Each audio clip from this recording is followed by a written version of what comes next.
Okay, we're back with more Disco Elysium. Almost out of time for the day, but I'm going to try to finish talking to Joyce with the lots and lots and lots You're of back. dialogue. Good. What can I help you I with? think Kim warns you, like, don't eat all your candy at once. You're on a boat. Why, yes, I am. Not a lot of people on boats, are there? I think I have a handle on this boat thing. Of course there are. We're on an archipelago. How else are you supposed to get around? There is a pinch of defensiveness in her voice, but it is playful. Wait, we're on an archipelago? Yes, we are. We are on Le Caillou. Technically, the neighboring Ozone and Fas Alamer island groups are archipelagos, while La Caillou, by contrast, is a single fertile landmass, the fourth largest island in the world. It is not an archipelago. Thought it was one big island. Okay, if you want to get technical. The point is, we're all on islands here, and sail is still the most expedient way to get from one island to another, especially when you're in a hurry to resolve a strike. Haven't seen anyone else sail a boat around I here. haven't seen anyone else drive a souped-up Capri Kenema motor carriage either. Actually, that motor carriage has been specially issued to serve as a patrol and pursuit vehicle. It's for crossing long distances in the greater Ravachol industrial harbor. It's not a toy. Neither is this. A toy, I mean. It's a machine for crossing long distances in the Bay of Revachol, between the city and the islands. Does she have a name? The boat? No. It is called Corps de Leyte 19, because that's the type of sloop it is. The word "it" feels strange. Such a beautiful boat deserves a proper name. Cool, but your boat really needs a name. Okay. How about Corps de Leyte 19? Why? Because it was manufactured in Revachol East by a company called Corps de Leyte, and its hull is 19 paces long. How about the sleek fish? What? Because it's sleek and fish-like. I think I'll stick with the factory name. But thank you. What kind of boat is It's a it? pleasure craft. A 19-pacer. It also happens to be rated for Category 1 racing. Though these days I mainly use it for business. My sloop, I like it a lot. It's the eel's hips, baby. I'm enjoying this part of the interview. It has so little to do with the murder we're investigating. Thanks, Kim. I really do, the lieutenant thinks. Is she thrown off yet? He's looking at the woman, assessing her. You have a license for this boat? Officer, I assure you I'm a highly qualified pleasure craft operator. The crowns of her teeth are porcelain, white as the boat's hull as she smiles. Her nonchalance might be related to something called the Wayfarer Act, a law that says she doesn't need a license. Sly fox, you're not aggressive enough to harass her further on this. That's fair. Good. Tell me about the alleged drug trafficking. It's quite straightforward. Someone is using Terminal B to smuggle raw ingredients from the Samar and Isola into Revachol with the Union's blessing. Wild Pines has suspected it for years. Ingredients for what, ma'am? Meth and dextroamphetamine, GBL, and various synthetic psychedelics. Honestly, it might be quicker to say what you can't make from the stuff. Was it the racist? Speaking of the races, I did misspeak repeatedly last week when we were playing this. I misread advanced race theory as critical race theory. I thought they were just reusing that phrase in this game to mean something different. So I apologize for that. I don't like the racist guy in this game, and I don't want to entertain his racist thoughts. Yes. After they clear the terminal, we lose track. The actual production is taking place at various sites in and around Jamrock. Hey, what's up, Yuko? North of here. Wild Pine seems to be well apprised of the local drug trade, ma'am. Do you mean to say the Union also produces the product? Sells drugs, I mean? We're in logistics. It's our business to know. And no. As far as the company knows, the Union does not produce it. They transport the ingredients for a cut. You want us to investigate? Yes, but you won't get anything out of Evrart and the Dockworkers Union. Still, every chain has its weak link. The handoff. The motor lorries at the roundabout.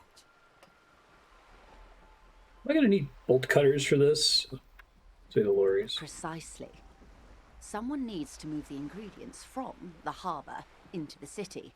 Once they reach Jamrock, they're distributed to a network of local manufacturers well beyond our grasp. But in transit, they're vulnerable. Perhaps you've noticed that a number of lorries are tangled in a traffic jam at the roundabout just now. Interview the drivers who are still hanging about. One of them might be waiting for a crucial shipment. I'll be explicit. If you find this driver, I will share company secrets with you. Oh, thank you. Uncovering Union secrets could also give you an upper hand when dealing with them.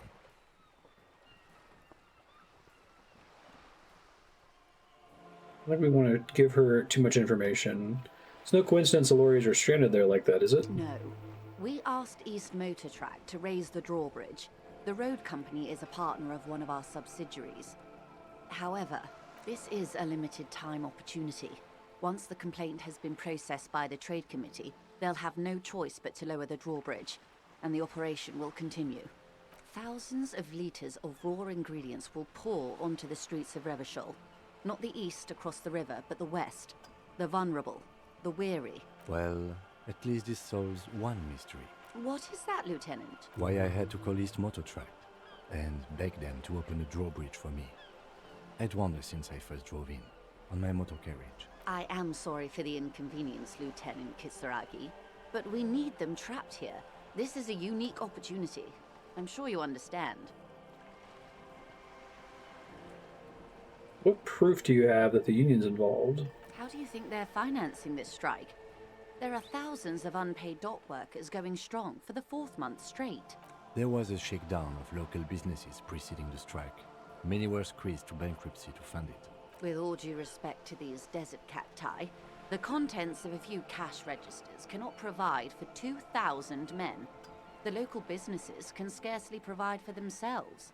Being funded with ingredients for Precisely. drugs. Smuggled out of that very gate at night, most likely, then loaded onto lorries and driven to Jamrock. You simply need to find one driver who will open up to you. She simply nods. Okay, so I'm officially out of time for the day. Still haven't cut the body down after a whole day. I'm gonna have to wait till tomorrow.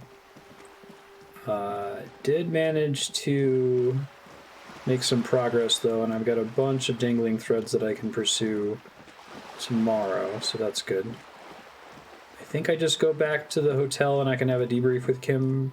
I don't have to like schedule anything. I want to review my journal here. Saving a floating skill point in case something comes up later that I need it for. Close the waterlock on Wednesday. Open up a new area in Martinez. Pay for your room, or it'll be locked. Run the number on the victim's armor. Call back tomorrow. Smoke around the balcony after 21 o'clock. And then the end of day debrief. Okay. Joyce's info on the lynching.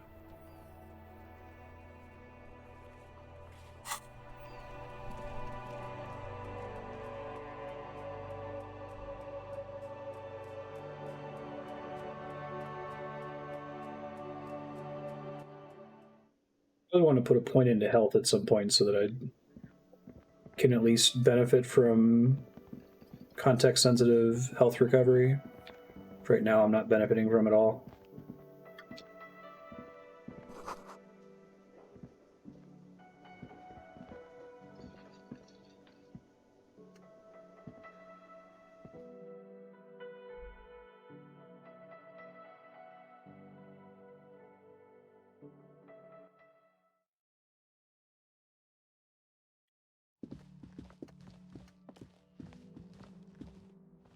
This is the door to the room you redecorated. Just a moment. You had some questions earlier, I believe. And besides, we should discuss our progress on the investigation. Let's go out to the balcony. Sure. Let's. Still carrying my bag of trash around. The Sorry, air cop. outside is brisk. The lieutenant is silent for a moment. He listens to the traffic hum. Then, Where shall we begin? We should talk about the investigation, first and foremost. But I also remember you wanting to discuss the RCM?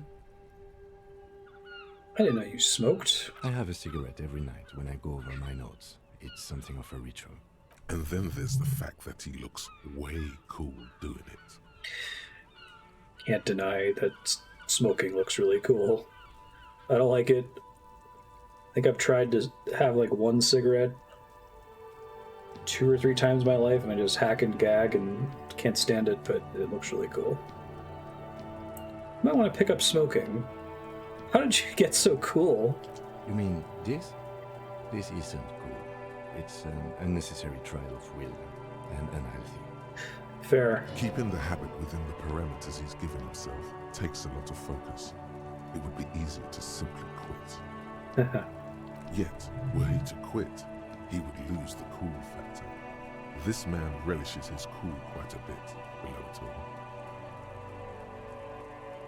Yes, it's been a long and eventful day. How do you think today went? Well, we inspected the victim's body, so that's good. It was not easily approachable in that state, but we did it. I would say our initial inspection was very thorough, and we have solid leads to follow up on. The body is still hanging from that tree, which is unfortunate. But we performed a thorough search of the premises of the crime scene. That's great. I see, so this would give you some clues as to what you missed. Though he wishes the body were out of the tree, he doesn't want you to feel too discouraged. Probably out of fear that you'll just give up and keep drinking. Just not a very good cop, am I? We're both doing our best under the circumstances. Just don't drink tonight, please. As for the interviews, we didn't get to meet Evrart, but we did get into the harbor. It'll be easier to reach him tomorrow. We talked to Joyce Messier, but didn't get any information from her. I have a feeling Joyce knows how dangerous the situation really is. We have to get her to talk to us. Above all, though, today was exhausting. What's with all the running? You run a lot. The Jamrock Shuffle. Pressing 41 practice. I love that earlier. I'm going to turn the music down slightly if I can, so I can hear the voiceover better. Or let's just do that. That'll probably help.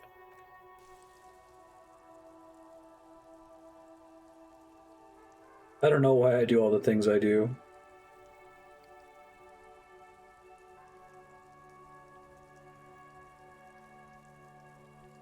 Training for a long distance run. It's impressive, especially for a man your age. And in those heels. I wonder if he makes that comment if you haven't been wearing the heels all day. Nice shoes, by the way. I like the green. Goes with the orange. What are our powers exactly? They're quite limited, actually. The power officers of the Revachol Citizens Militia exercise most frequently is imposing fines of up to 1,000 real for offenses, in accordance with an interdepartmental schedule. Wouldn't it be an easy power to abuse? Yes, although indirectly, as citizens can always request records from their local station. Officers of the RCM have been known to take bribes of less than the prescribed fine amount. It undermines trust in the RCM. Why not more than 1,000? The RCM's primary role is to ensure safety. We are not really supposed to play any part in the economic structure of Revachol. We can arrest people, of course, but rather than bringing someone in directly, it's preferable to serve a station cold sleep. It prevents confusion and overcrowding. How can you be sure the arrestee will show up? You can't. Those who don't show up become fugitives, though, and have fewer legal rights when they are eventually caught. It's about power projection. Thus far, they seem to mostly show up. Someone resists? As you may have gathered from the fact that we are expected to carry a record of our kills, like the one in your watermarks, we are permitted to use whatever force is necessary, and strongly admonished not to abuse that power. Those are the people we convict. We don't convict. We arrest and send them to coalition government courts in Couron and La Delta. The prosecution works off our testimonies and records, which is why it's paramount to keep them. If I kill someone while on duty. You have to supply compelling evidence for why it was necessary to use lethal force. In these cases, your partner is usually your witness. Not a good position to be in, by the way. Internal Affairs handles these cases thoroughly, by cross-examining you for inconsistencies. It is hard to cover for anyone. which is for the best. Sure, that's never going to be relevant. Yes, the international community's mission in Ravachol, and the moral intern more broadly. The RCM was formed by the coalition government to restore order in the international zone after the revolution. So we did. Now we attempt to maintain that order. No more, no less.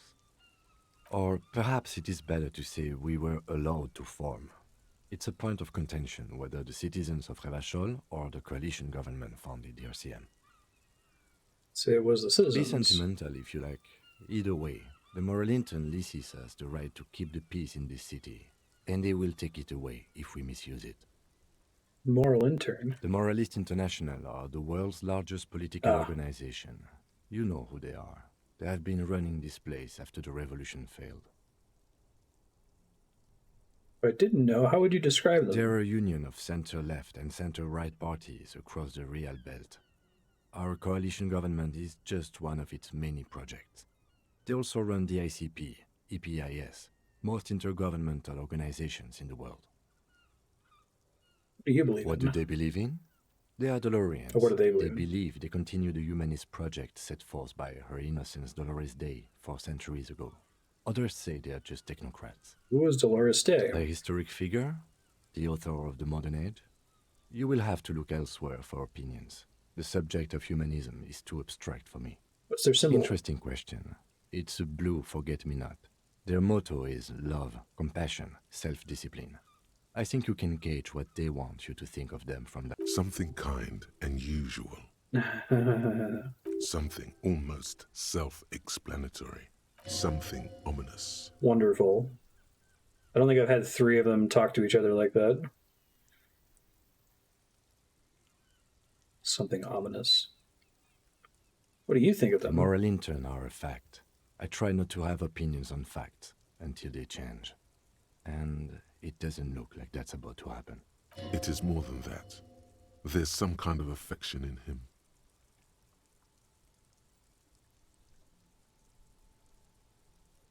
Like the moral intern. Yes, I did, when I was younger. In my 20s, I considered myself a moralist. A blue forget-me-not, a piece of the sky. They're not all that bad. Another leitmotif associated with moralism. But the years have changed that. I don't know what I believe in now. No, I believe in the RCM. That's enough for me. I have an opinion. Do you? This isn't humanism. We're stooges of the world's biggest bourgeois organization.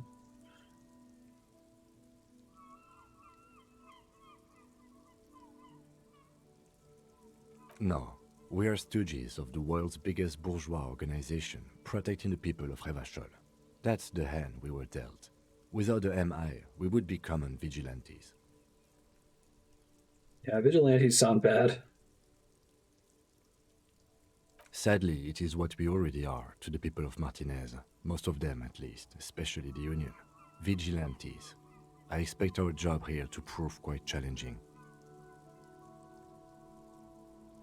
It's very amusing to me that this game's like elemental alignments. You're like law versus chaos, good versus evil, you know, Paragon versus Renegade stuff. I was able to max out in like 2 episodes.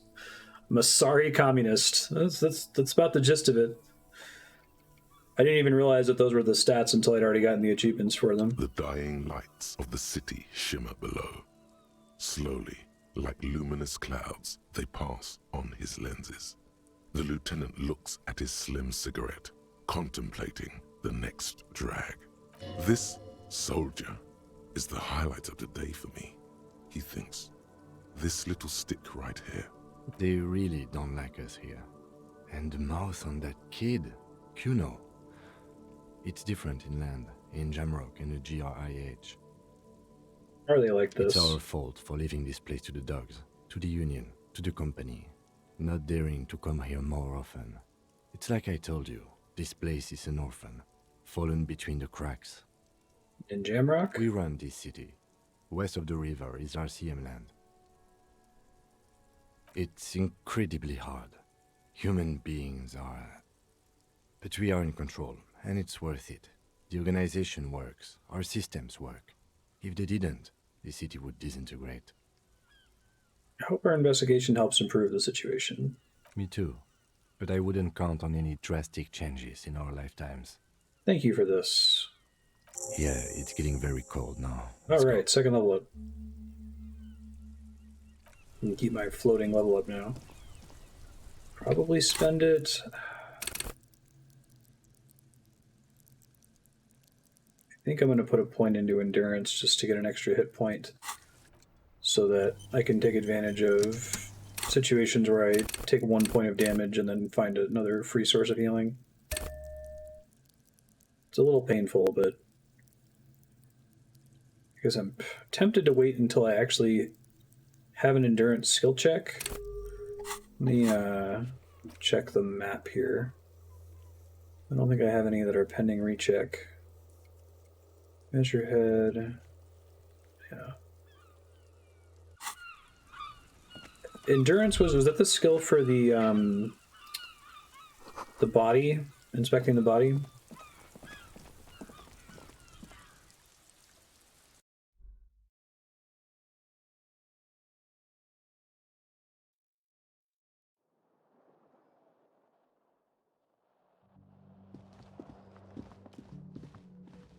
Good night, Kim.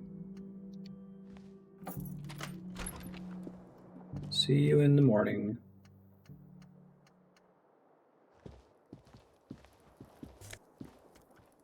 Okay. Empty cassette case. I don't think this was here before. Maybe it wasn't, I just missed it. Used to be taping the case, destroyed in a fit of rage. Song was recorded in 43.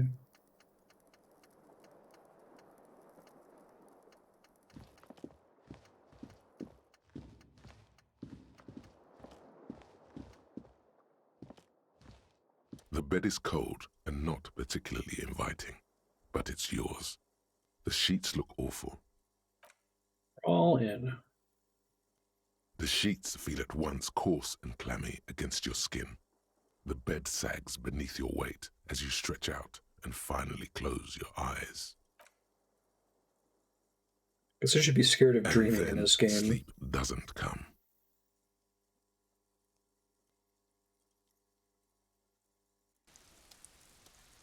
And then sleep doesn't come. But I want to sleep. Obviously, you're in bed with your eyes closed, but it's not happening. Why? Maybe it's the bed's fault. Check the pillow. Its synthetic This filling is great. is separated into hard lumps. The pillowcase smells oddly. Check the It blanket. barely covers your toes, stretching over your soft belly. This is your body here, intimate and warm, breathing. Under your thrumming eyelids, you see a dizzying array of colors. You won't get off this carousel quite so easily. Roll It's the a other little side. better. Colors, scenes, and half-formed phrases still litter your mind. Part of you is still trying to solve the case, isn't it? Killed him. Something to do with, what was it that the lieutenant said? Union? And it's gone again. Your thoughts lost between the slowing brain waves. Your breathing steadies. A great silence washes over you until your eyelids twitch in your sleep and images start forming. Excuse me.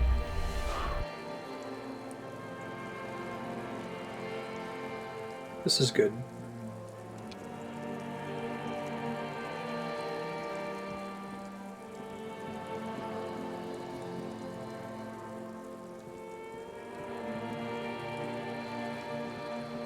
Like how when you first wake up here, the lighting makes the pattern here look kind of scary with all the sludge around it.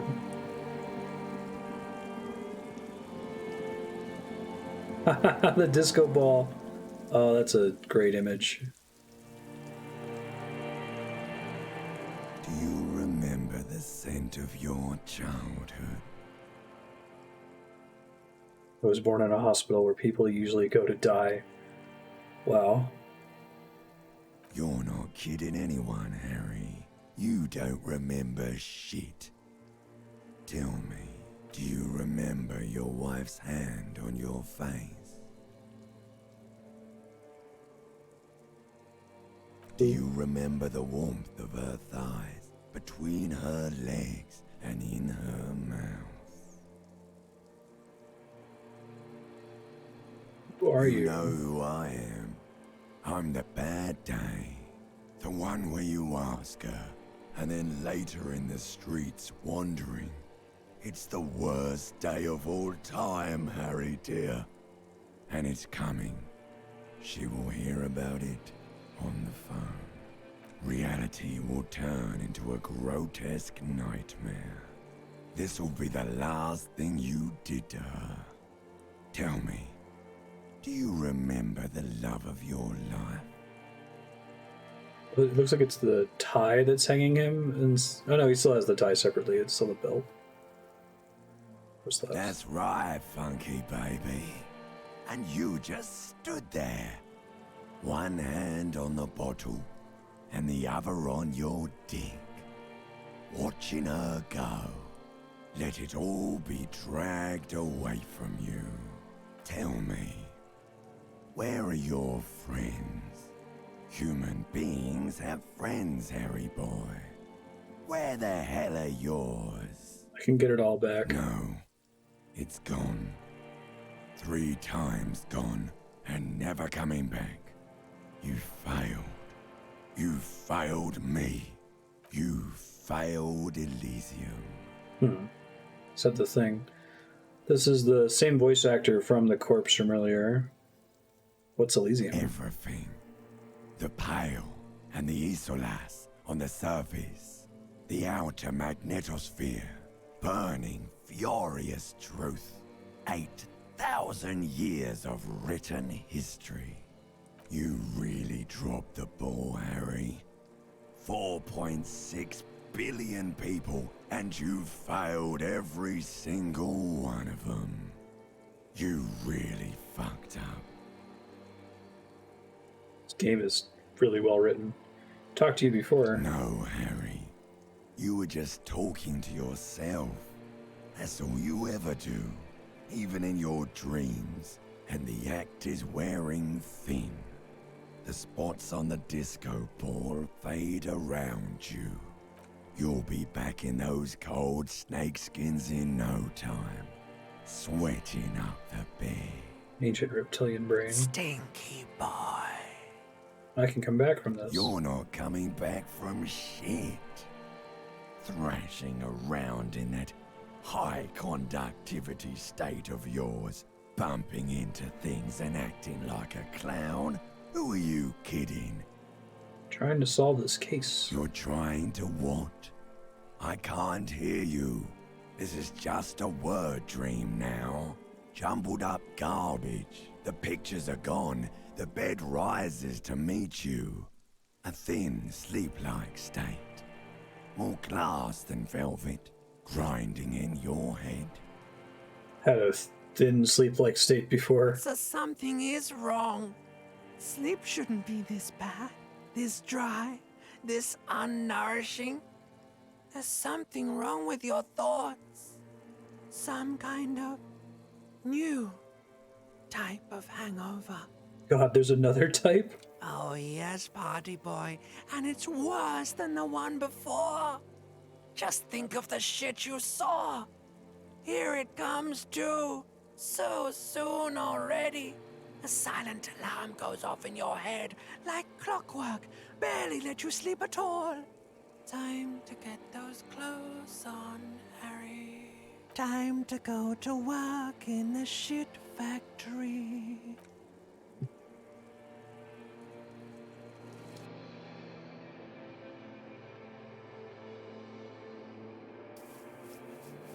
Really interested to see. This game doesn't seem like the kind that's going to, like, no matter what, have you wallowing in misery for the whole game. Like, I'm going to try to take the redemptive path if one exists. But it's really good at wallowing in misery, so if it chooses to go that path where it's just miserable the whole time, I'm also fine with that. Good going, buddy. Good going. Is that how it's going to be now when I close my eyes? Oh, just a dream. You have ones like that all the time. You feel even worse this morning than you did last night. You What's mean, going on? why are you so tired? Too tired and down to even think? It is worrying, isn't it? You can't be a detective like this. Detectives need to be able to think. Why is this happening? It's just that your heart has finally pumped all the speed out of your system, Buster. Time to get some more. Don't do that. Stay strong. The hangover will wear off. You don't need to keep doing this to yourself. Not going to go looking for speed. Are you sure? Ready to live as this pathetic shell of yourself for days? Basically, a week. Let's be honest, 2 weeks. Maybe 3. You won't make it. Half the town will be dead by then. You will be fired. Can do this without the speed. Half the town won't be Suit dead. yourself, slow, sad shell man. See how you do without your spark. I should have tried. I kind of want to do an exact opposite playthrough of this game where I play as like a max strength muscle man drug addict. I'm curious how different it ends up being.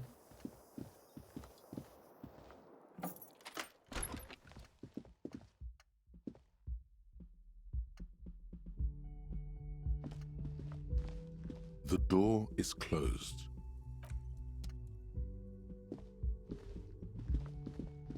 I thought about doing it at the beginning. Like, I bet that's pretty different from folks that come in to play a detective RPG. Probably don't pick that. But then I was like, there's no way there's enough skill checks to warrant that. And like the first 3 skill checks are all massive endurance-based ones.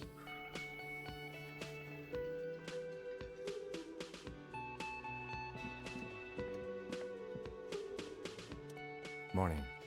Looks like we can get to work at once. The Union muscle turned up. They look rowdy. We should talk to them. These the men Gart told I us completely about? forgot.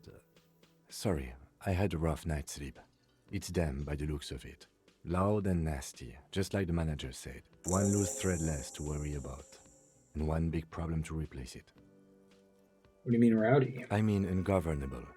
Martinez isn't exactly enthusiastic about the RCM being here. They prefer to be policed by the Union. These men here, men who drink beer for breakfast, there's talk of an armed wing of the Union called the Hardy Boys, who are responsible for state policing. I think it's them. Why do we need to talk to Everything him? points to the Dock Workers Union. The belt used for hanging him, tracks in the mud, the circumstances in Martinez, my preliminary information, which may, of course, all be wrong. But we still need to talk to them, and it won't be easy. Should we call in That would reinforcements? just escalate tensions. No captain would sign off on it. Solving one murder isn't worth a conflict between the RCM and the Debarders Union. In fact, even the death of 2 detectives might not warrant an all-out war. So let's keep a cool head, okay? One Fair more enough. thing before we do. We don't have to talk to them immediately. We can walk right past them, continue with our business. Yeah, streetwise. Zoom right past. Do it on your own terms. But aren't you curious to know what they have to say about the murder? They're in no hurry to leave. They think they own the place. Anyway, I leave that choice to you. Whatever you decide is fine by me. I know I have 2 skill points floating. I'm saving 1 as a permanent float for like an emergency skill check that I need to reattempt. I'm saving a second one for the next time I'm faced with an endurance check or a check that involves me taking damage, like physical damage. And if I get a third one, I will freely spend it on probably a thought slot because I have a couple thoughts that I wanted to run. She's agitated, judging from the way she keeps pulling at the frayed edge of her blanket. And there's no public phones nearby? The closest phone booth is down the coast. Sorry for the inconvenience, ma'am. It's fine, I Genuinely understand. apologetic. Thank you anyway. I'm glad to see you again, dear. Sorry, ma'am. Didn't mean to eavesdrop on your conversation. Please don't trouble yourself about me, sweetie. I was just hoping to make a call, but the Whirling's phone line isn't working. The Union office probably has a phone, but I can't really get there. Or to the phone booth down the coast. And Gary's phone is dead too. What's wrong with the phone line? The manager was vague about it. Why would he be vague about phone problems? This is something to look into later. Ask God, maybe. To let the young woman who's house sitting for us know that we may be delayed. Morel, my husband, and Gary were supposed to get back by Monday night, but they're still missing, and I haven't heard from them. I was also hoping she'd heard from Morel. A little missing persons puzzle might just be the thing to take your mind off the hangover. Has your husband gone missing That's before? just it. This isn't like him at all. He always plans his expeditions so carefully, but you have more important things to worry about. What's this expedition your husband was on? Just some field work, sweetie. Morel is a highly trained scientist. He and his assistant Gary are studying an extremely rare species of insect. Once again, this is a wonderful use of my time. They should have returned by now. They were just going down the coast across the water lock to set a few traps. He said they'd be back on Monday. What could be keeping them? In the water The lock. water lock. That was broken. Could this be it? Who is this Gary person? Oh, sweetie, it's nothing like that. Gary's as loyal as they come. I trust him with my husband's life any day. Stuck over Oh there. my. What happened to the water lock? I actually do know the answer. Technical problem. Well, whatever the cause, I'm thankful. To both of you. You've spared me another sleepless night. You're welcome, ma'am. I hate to ask, but if your investigation takes you to the other side of the coast, please do keep an eye out for my husband. I'd be happy This to. will surely lead to a cryptozoological mystery with that extremely rare insect. Thanks, Inland Yes, Empire. some left-field scientific research is exactly what you need right now. Funk up that vanilla murder investigation. And if you see him, let him know Lena is waiting for him here at the Whirling. He gets so tangled up in his work that he may not know the water lock's been repaired. And it's cold out there. I see him, I'll let him know you're Oh, here. you're such a dear. Thank you, sweetie. So is your husband a Oh, scientist? yes. A zoologist. A cryptozoologist, to be more precise. What is It's a cryptozoology? pseudoscience that Thanks, attempts Kim. to legitimize research into mythological beasts and urban legends. That's one opinion, yes. And people are entitled to their opinions. She's used to playing off such insults casually, but they still affect her. I love the writing for like some of the reads you get on people, especially like from empathy. I don't know if I've noticed one from composure before, but this idea that she's used to playing it off, but it still affects her. Like it's very specific. My apologies, ma'am. I did not mean to undermine your hobby. It's not a hobby, dear.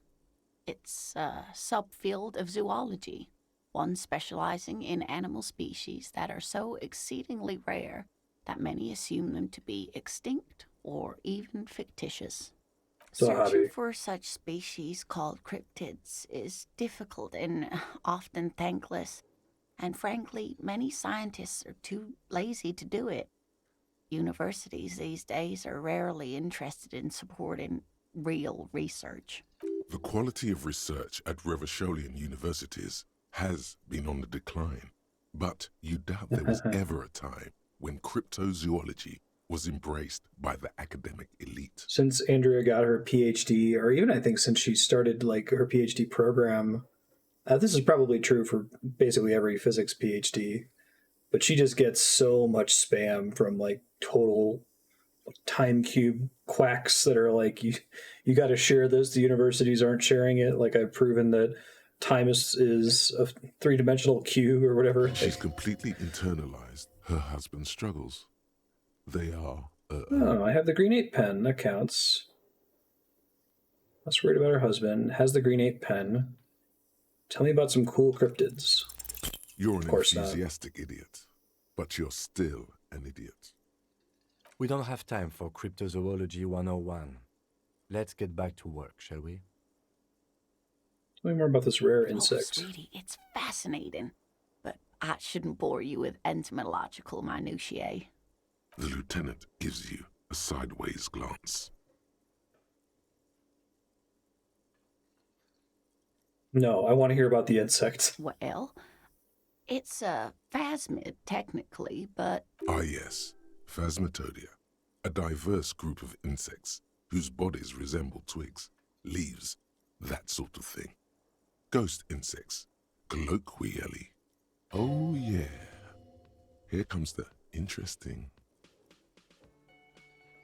where other phasmids imitate sticks or leaves, this one's a living reed. It disguises itself among the reeds here on the insular Indian coast. Yeah, I think that most of it goes to Andrea as spam now, or Google's gotten pretty good at filtering them out, but every now and then one makes it through, Leon. Hence its name, the insular Indian phasmid. Perhaps you'll end up co-discovering the phasmid with us, officers. I knew it. We're gonna be chasing made-up insects with cryptozoologists. It's not made up, officer. I can assure you. It's simply elusive, so much so that most establishment zoologists doubt it exists at all. I actually think the phasmids around here. Well, some teenagers making out in the reeds saw one. They course. didn't know what it was, of course, but there Indisputable was a brief evidence. article in a local newspaper about their encounter with a ghost insect that looks like the reeds. Gary sent us the clipping. Of course, most phasmid sightings turn out to be false alarms, but their description matched the insular Indian phasmid perfectly, and they didn't even know what they were looking at. Enthusiasm has wiped the worry from her face. Her eyes sparkle behind her glasses. You seem really excited. I suppose I have something of a personal connection to the insular Indian phasmid. All scientists have their little hobby horses. Is it dangerous? Not at all. Why else would it hide itself so carefully? Is it valuable? Oh, I doubt it. No one gets into cryptozoology for the money, sweetie. Does it have cool powers? Yes, it can blend in almost perfectly among the reeds. It's how it stayed hidden all these years. Centuries, even. Uh-huh. Oh dear. I'm afraid I'm not explaining this very well. It is very special. Morel can explain it all much better. I wish you could hear him describe it. Then you'd understand, I'm sure. Tell me more about Oh Morel. dear. I'm not sure where to begin. Good use of 30 minutes of my time in this conversation. What does your husband look like? Well, his expression is slightly grumpy, but his eyes are always bright and curious, like a small boy's. And his palms are quite coarse from all the field work, but he's quite gentle. You can't go around Revachol feeling grown men's hands. If you want to find her husband, you'll need more concrete information. It's always a challenge to describe the person you know best in the world. It's always a challenge to describe the person you know best in the world. So that's another one of those, like... It's good, right? It makes me wonder, you know... Did the person or the people who wrote this game, do they just, like, take little notes like that all the time when those feelings occur to them? And then just refer to those notes when they go to write a book or a movie or a game like this? Oh, well, Yeah, he's thanks, Logic. a bit shorter than you, but with a larger frame, and he has longish white hair, usually a bit uncombed. You might say wild, even. The lieutenant pulls out his notebook and begins jotting down. the Hey, woman's Kim's invested description. now. One other thing, he'll likely have all kinds of field gear on him, even if he's not out in the reeds, you know, just in case. How long have you been married? We'll be celebrating our 16th anniversary this autumn. Not the most numerically satisfying anniversary, but I like the less obvious milestones even more somehow. Did you meet? By a dating agency, I'm ashamed to say. I was looking to get back into the scene after recovering from my accident. And he'd just divorced. We hit it off, and, well, here we are. She's skipping over some important parts. Perhaps you'll find out more later. I hope I've been useful. Thanks. I love that the green ape pen gives you a bonus to that check. That's cool. Can I help you? My Got the bill. 20 real? Here you go. Good. You got the room for the night, but remember, you'll need another 20 real tomorrow. Another thing. Great. I love those. Phone line is dead. Yes, and the phone company is taking its sweet time sending someone to fix it. Losers. It's pretty It's not strange. strange, it's inconvenient. It's foul Who told play. you that? I would never disclose my sources. That would be dishonorable. Fine, yeah. It looked like someone had messed with the wiring. It was shortly after the hanging, but I don't know if it's at all related. Plenty of assholes around here who aren't murderers. If you do find out who cut the line, though, let me know, so I can forward them the repair bill. Saw a sign that I couldn't go in the kitchen. Why can't I go in the What kitchen? are you, a cook now? That's none of your business. Maybe something pertinent to the He investigation. wasn't pan-fried, he was lynched. What could the kitchen possibly have to do with... Fine, okay, the kitchen is closed until 1 p.m. because the cook is working. You can snoop around after that, if you must. It's fair. Yes? Thanks, dude.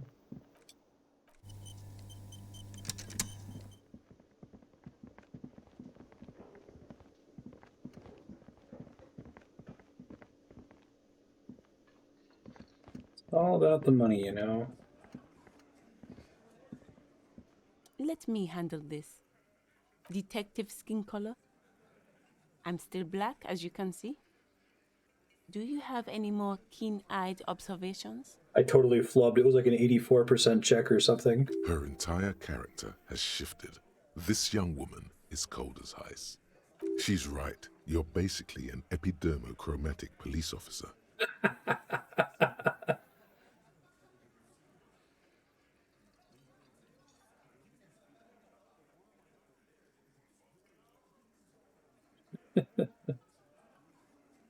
You're the gardener. No, I am not a gardener. I'm a legal counselor for the Dock Workers Union. Oh. So let's get to it. You're looking for Titus Hardy? You think he has information that will help you? Maybe he does. That's Titus. Talk to him. But know this. I'll be keeping an eye on you. No strong arming. Nothing official. The District of Martinez does not recognize your authority to make arrests. It doesn't matter if you recognize our authority. We will make an arrest, if we have to. She says nothing. Her glare speaks for her. Could this be the Miss Beaufort that Easy Leo mentioned? The one Mr. Evrart sent to law school? Are you Lizzie? I suggest not wasting time on trivial pleasantries and focusing on why you are actually here. Titus Hardy. Even though she has excellent control over herself, something moved behind her eyes. In the way she stands. In her face. Easy Leo told me about you. He likes to talk a You lot. are not here to chat up the legal counsel. You are here to question these men. What if I want to talk to you? What you want is of no significance, officer. Don't test your authority. In Martinez, you are no one. Why are you so aggressive? Aggressive? You make your living enforcing violence. These people are just dock workers. So you were spying on us, and now you represent murder suspects. Just dock workers. Listen, you moral intern lackeys. You're a mob, enforcing the unlawful privatization of Revachol. 20 fat men in the Occident are stealing it all, and you're their bodyguards. Fuck yeah. So ask what you came to ask, or get back to your commanders.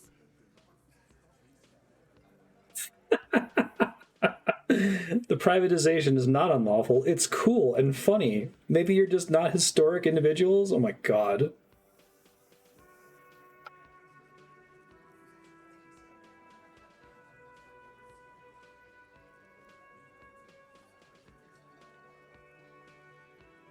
Union's Look, plans. a comedian.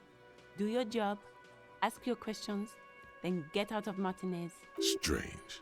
It's as if people don't believe a cop could be a socialist revolutionary. Cue drama. Talk to Titus then. Sorry for failing my check yesterday. I regret it.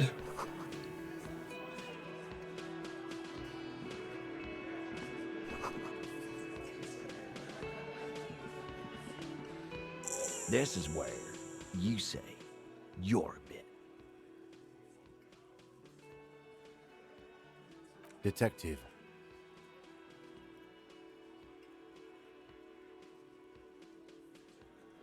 Say anything yet? Hey, dipshit. You hard of hearing or something? The boss man's talking to you. Do not let their squeals disturb your serenity.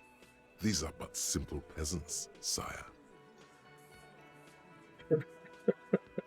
Raise your chin and gaze into the distance like a prince.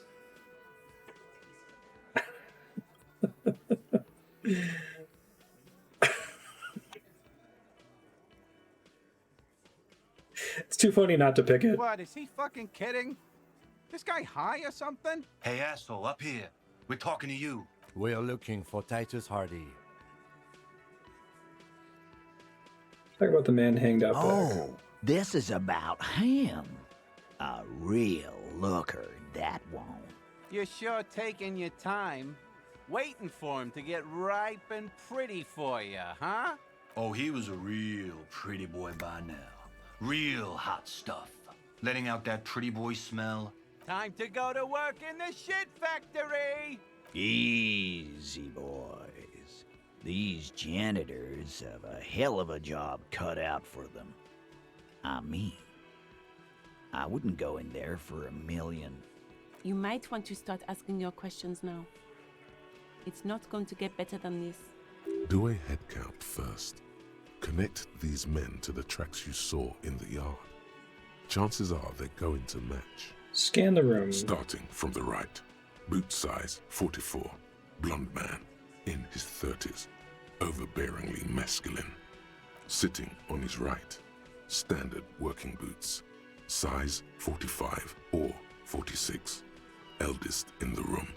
Probably mid-50s. Smoker. Quiet. Across at the other table. Hobnailed working boots. Size 43. Gang tattoos. Mesk or Sarah Mauritian. In his late 30s, early 40s. He spent his youth in Villa Labos. Hey, a housing encyclopedia. project in the Jamrock Quarter. There were incarcerations. Hard to say what else. The ink is fading. And then, standard working boot. Steel reinforced toes. Size 46. The big dick. Wide at the shoulders and lean at the hips. Rugby cap. Fingerless gloves. And numerous scars. A little under 40. The emblem on his vest says Rowing Club. A little patch below it reads T. Hardy, Captain. In the far corner, standard working boot. Steel reinforced toes. Size 44. 40-something. Non-alcoholic beverage in hand. You squint. Is that a plectrum? On his neck. Forget it. It's not important. Let's call this one the musician. Size 41, with the light step. Not a child, after all. An older man with a rat face, mean, watery eyes, and 2 front teeth missing. In the middle, heaving and wheezing. Big guy. Boot size 46, deep marks. Probably carried the victim over. He, alone, is 130 kilos. Add the man in armor, and you could easily exceed 220. In conclusion, these 7 are the actors on the crime scene. The footprints were theirs, but there's a discrepancy. And is missing the odd soul? Exactly. You've stood there for about 4 seconds, not saying anything. Hit them with questions. Where's the 8th Hardy? The fuck is with you, fella? Where is the 8th Hardy boy? What are you talking about, madman? There's no 8th Hardy boy. There's 7 of us and we're all here. Or what? You want to be the 8th Hardy boy? We ain't hiring. Actually, boss, we've been talking and we think she could maybe... She? So there's an 8th Hardy, and it's a Hardy girl? Who might it be? Shut the fuck up, Oops. Glenn! I don't know if reaction speed got that right. Now what the fuck do you want, cop? It has to be good, if he won't let you pursue it. Looks like the lieutenant thinks so too. So let me get this straight. There is an 8th Hardy boy. It's a she, and you don't like us talking about her? That's right. We're not talking about this. This is a private Hardy Boys matter. Nothing to do with your shit. And you're not cops here. Don't go digging around if you don't want a bullet in the back of your head. I'm watching you. Good. We are all watching each other. Officer, your question. There's no point in pushing it further, he thinks. This is already a victory. We'll learn more about this 8th Hardy sooner or later. Man hanged in the backyard. Did you do it? Pretty boy. You guys really love talking about that pretty boy. Funny. But my partner and I have a serious matter to discuss with you. I've spoken to the dead man in a bizarre cult vision. This game is really funny. And I think I mentioned Akewood in maybe the first episode. It's the only other thing I can remember that I've read that reminds me of this. I guess The Big Lebowski does a little bit of it too, where it's just like the way they say things is really funny to me. Why is there a container belt around the dead man's neck? Container belt? Like we use in the harbor? Because we took it from the harbor where we work. Then we went out back and used it to hang him. We did this together, all of us, until he was dead. That's why there's a container belt around his neck. There's a catch hidden somewhere. He didn't confess so that you could take them all away. It's too simple. That's it. The game's over. We got the perpetrator. But there's a catch. There is no catch. These 7 honest men have all equally come forth to tell you what happened, so that you don't waste any more of your time. Murdered him just like that? How many people have you sent to the Shays? Ever felt remorse for them? Chaise électrique is the method of capital punishment in Revachol under the Coalition. During the suzerain's reign, it used to be the firing squad. Or send them to Reunion to rot. For 20 years. For life. Honestly, I drink so much I can't remember anyone that's not behind bars.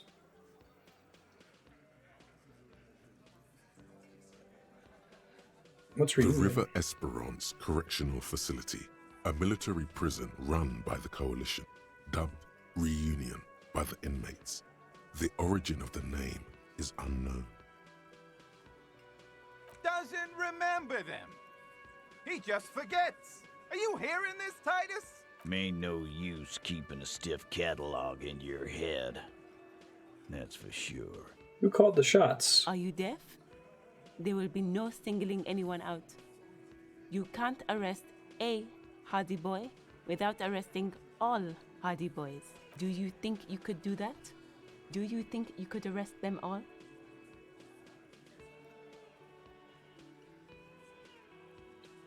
One of them was more complicit than others. That's for the courts in Les Jardins to decide, not for the officer making an arrest, which we all know you won't be. What you can do right now is go back to your station and write a report. No. We'll stay here and discuss what happened that night. When did this You occur? don't have to keep answering his questions. I know, Lizzie. Relax. We killed him last Sunday night. Seemed like a good way to end the week. How long had you known the victim? Known him? We don't associate with scum like that, asshole. Yeah. Who do you think we are? Quiet. He came around about 3 weeks ago when that Pines cow first sailed into town. Happy? By the Pines cow, you mean Joyce Messier, the representative for White Pines? The same company you are striking against? No. I mean the Pines cow. The stupid-ass cow they sent in to fuck us over. But you know what? Why don't you ask her about the pretty boy? I'm sure she has interesting things to say when you ask her hard enough. That's enough insinuation for today, Titus. Officer, your interview is drawing to an end. Don't waste your last questions. Why did you kill him? Why? 'Cause he was worthless mercenary scum. And he stepped out alive in my town. That's it? And he stepped out of line. What kind of mercenary? The kind that shows up when you start a strike. The experienced kind, too. Had Cohoy and Semenine written all over him. Ex-Oranese Special Forces. A live grenade. Right here in our bar. Says the musician. This one has a special gripe with him coming here. I can't prove it, but I know he was sent by the Wild Pines. They hire merc shit like that. Story of every strike from here to Samara. How do you know he was in Special Forces? Because one night, he walked straight up to the mic and said, I'm RNA's goddamn Special Forces, and I'm gonna fuck you all. Well, that clears that up. Really? Yeah, really. Had a gin and tonic up there, sang some RNA's paratrooper song, and said he's gonna fuck everyone. We couldn't believe it either, but he fucking did, right there. Like some kind of animal. This is great. I love that you spend the whole day, first day on this, and the second day it's like, yeah, we did it. Sire, the tale is true. I assume that they say, yeah, we did it, regardless of how much investigating you did the previous This day. is a serious violation of the karaoke code. Besides crimes against karaoke, what did he actually do wrong? Wrong? He harassed women, raped one, harassed workers, threatened to kill some as a warning. There's a slight unease in him, suddenly. He regrets mentioning the rape. To kill us all, if we don't open the gates, if we don't let the scabs in, if we don't bend over. That was before he started coming here. Yeah, he said it was his favorite joint now. Started coming here every night. Drinking, grabbing girls. Grabbed one of ours mid-karaoke, right there on the stage. He grabbed someone? Yeah. This girl's on the mic. A beautiful girl, young. Gets into the second verse of Lover Lake. The fucker grabs her legs, starts screaming, "Show me your cunt! Why don't you show me your cunt?" Then, he gets knocked on the head with a wine bottle. Doesn't even fall down. Aren't you fucking listening? My man is talking to you. He took care of it. They got the girl out before anything else could happen. Yeah, me and Eugene got her out. Aren't you fucking listening? There's something odd here. It's a serious allegation. No. You're not getting the name. That's a Martinez matter. And I'm not discussing it with you clowns. How did you kill him? We hanged him up by his neck until he got real still. Wasn't that obvious, copper? Didn't they teach you anything at the cop school, idiot? This is where an autopsy would come in handy. You have to work with what you know. Did you muffle him? Titus, you don't have to clarify anything. We overpowered him, dragged his unconscious body to the tree, put a noose around his neck, and hanged him till he was dead and steady. Then we left him for seagulls, maggots, and you fucks. Make them a bit more uncomfortable first, then see if it all adds up.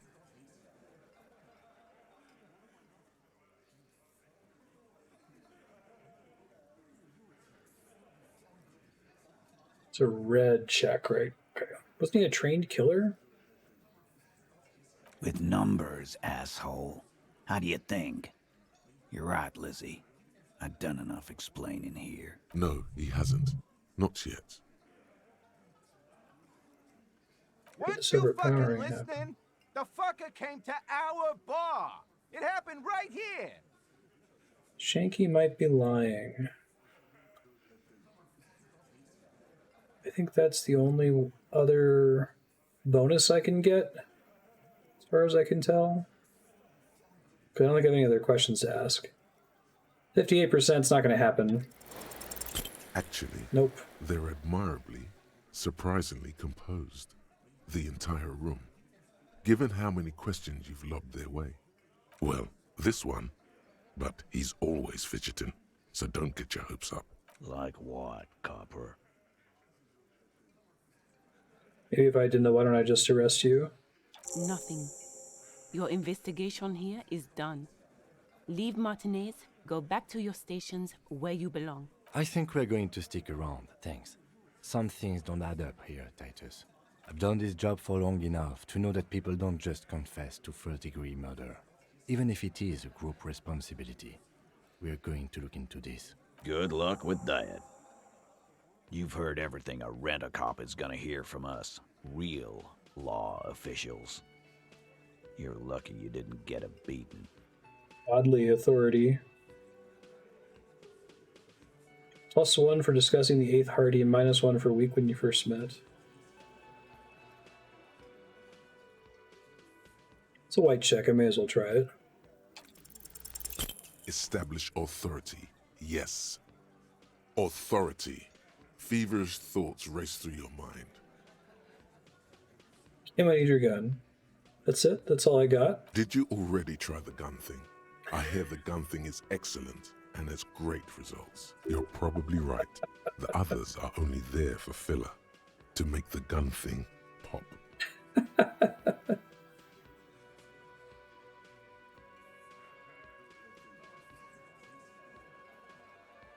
To ask for his gun. I love how all these answers are terrible. And what exactly is it you've been doing that's so goddamn special? Shitting yourself in front of us. Going around, harassing kids on the street.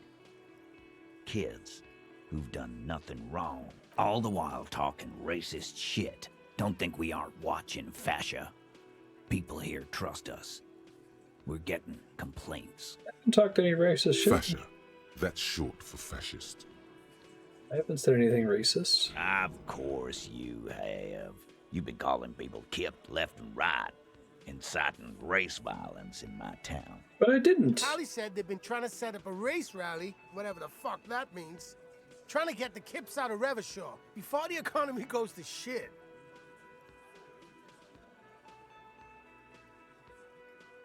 Oh, God, all of this is terrible. Oh, I should not have attempted the authority check.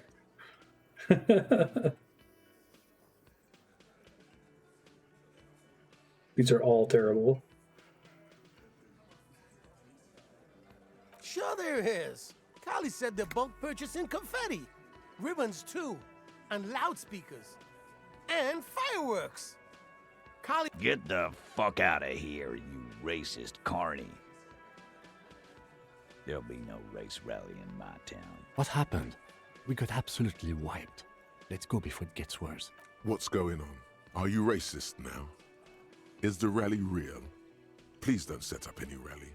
It'll make you look awful. I wonder, there must have been one dialogue line that triggered in order to make that happen. I honestly have no idea what it would have been. I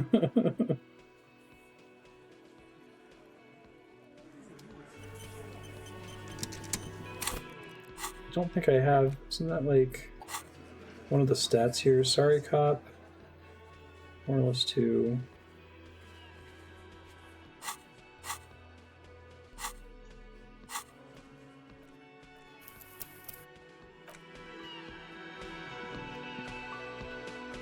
I've got nothing to say to Maybe you. I got in trouble for talking you wasting your to time? Measurehead about it. Are you the Hardy girl? I am not. You could be Liz. You could be anything. You could even be a model. Even a mod? Glenn, I went to law school. I am an attorney. Like I already told you, I'm a legal counselor. Do you have hearing problems? What are you gonna do to me? What are we going to do to you? It's a cold laughter devoid The of union joy. isn't going to do anything to you. It is not a crime syndicate. It is a labor organization. Uh-huh. Goddamn right it is. If anything, it is the RCM who do things to people. But we digress. Thanks, Liz.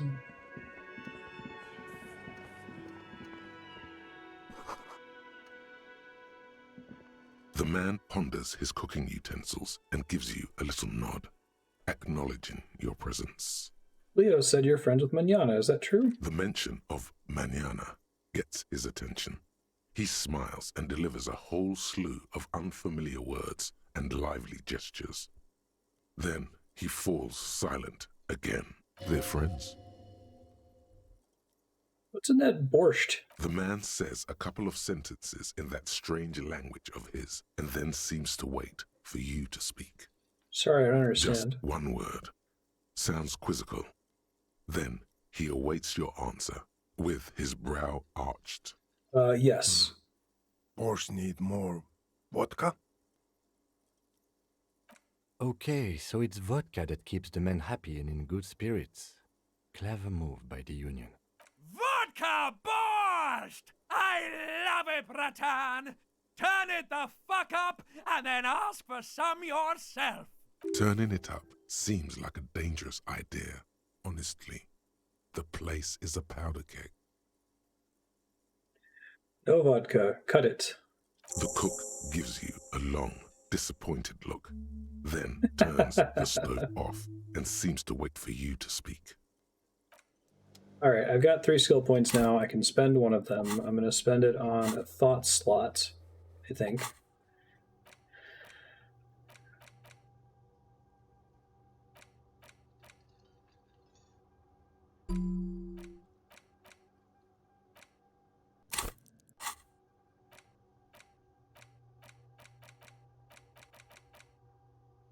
All right. Out in the clouds, research bonus, collector, white morning.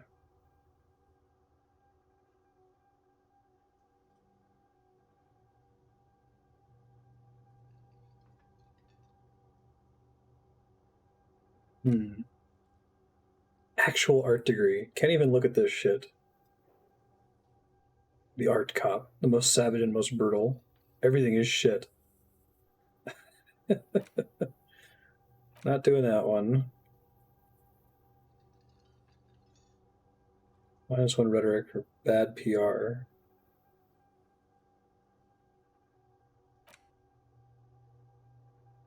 This one seems important, actually. I think I got this one last episode from talking to Choice. Try this one.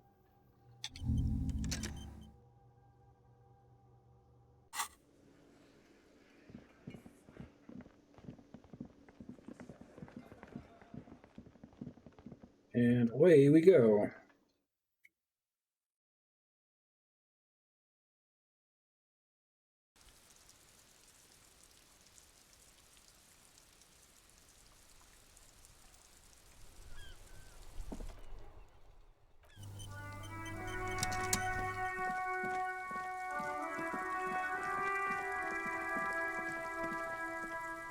Oh, she's on the roof now.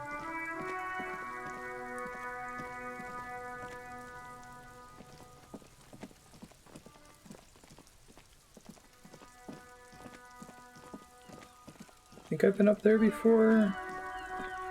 I don't think that's accessible from Kuno's room. I'll try real quick.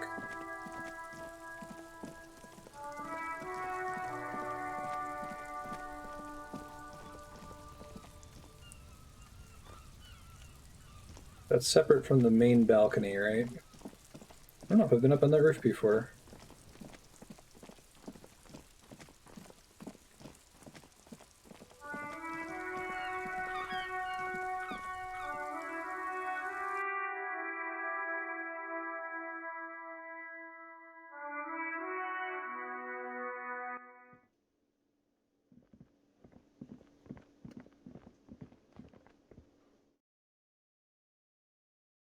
Don't be afraid to say weird things. People are more forgiving to people in power.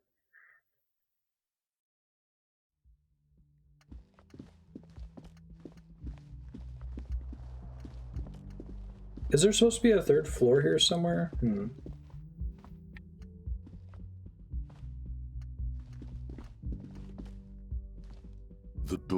This door can only still the lieutenant. He doesn't like where this is going. Maybe she has a separate exit in her room, because I don't think there's something on the balcony.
I can get up there. There's anything new I can do with the body. I assume there's nothing new I can do with Kuno. Fuck does Kuno care? Kuno. The man before you is naked, but for a pair of underpants and... So nothing with this guy. I'll die before I squeal, pig.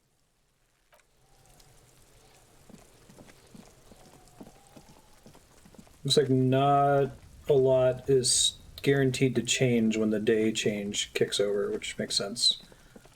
Okay, I'm just reviewing my time-sensitive stuff. I think it's pretty much just talking to the smoker.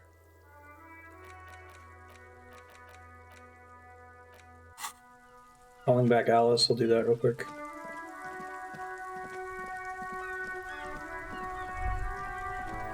In the morning light, the white on blue police livery on the motor carriage cannot but catch your eye. I've been thinking about this. Do something important? Something murder-related?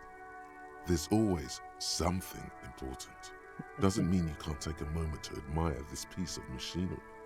This is a Caprice Kanema, the Caprice Motor Corps follow-up to their highly successful workhorse, Caprice 40, and the answer to the Lum's racing breed, Ferv series.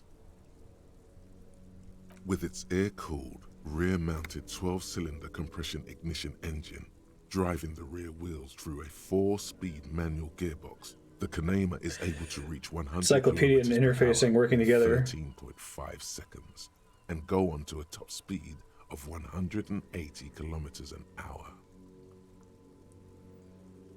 Roll over in the first sharp corner. The high center of balance is offset by a large battery bank mounted at the bottom of the cabin, feeding all the auxiliary systems and making the Kanema effectively a mobile power plant.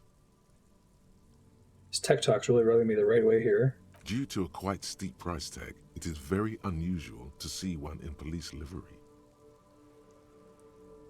The machine puts the loco back in locomotion. Very cool. Mm-hmm. You want to take a closer look? What's it packing there? 130. I reckon that's a 7-liter V12 there. Man, that's got to be a major advancement over the KR-18GU engine on the old Caprice 40. It's been an advancement of the old engine, right? Mama's serving some serious macaroni. Yeah, you know it? Just the basics. Yes, that's right. I'm very impressed that you know these things. Nice. A fine machine. Yes, an extraordinary machine. Helium headlights would improve the range and quality of the visual field a lot. Ever thought about switching to helium headlights? Actually, I have a pair at home. Just haven't gotten around to fitting them yet. I need to lay some wiring for the ballast first. Let's be friends. Here, get the case solved. Maybe we can do it together. You want to help? Thank you for the offer. That might be fun. Aw. Let's do the case first, though, alright? That's cute. Big fan. See, that's what makes me hopeful that this game isn't just going to be a misery fest. Inside, you see a set of steering levers, a radio microphone, a pull-out toolbox, and the soft glow of the fuel preheater gauge. I think finding moments of levity amidst an atmosphere of misery, I have to think of some other works of fiction that just nail that, but I like inject that shit into my veins. Like, I love it. Gonna do the radio. This is Precinct 57. How may I assist you? You heard back on the serial number. Yes. The armor was produced by Fairweather in their facilities in Betancourt sur la Clé in 42. It was part of a special order for Corps de Pharmacie, a security firm contracted to protect the interests of Oranese pharmaceutical companies in the Seminine conflict. So, it seems the armor went to Seminine. That's where the paper trail ends, though. Even the firm has proven difficult to track. Corps de Pharmacie has been renamed several times over in the years since the armor was issued. Do you know what it's called now? The most recently registered firm that the ICP has been able to connect to the CDP is a military contractor called Trinell, and the one before it was Downwell. I think they might be the same contractor. A suit of armor like this would have been manufactured with a particular person's physique in mind. You should ask for whom this suit was fitted.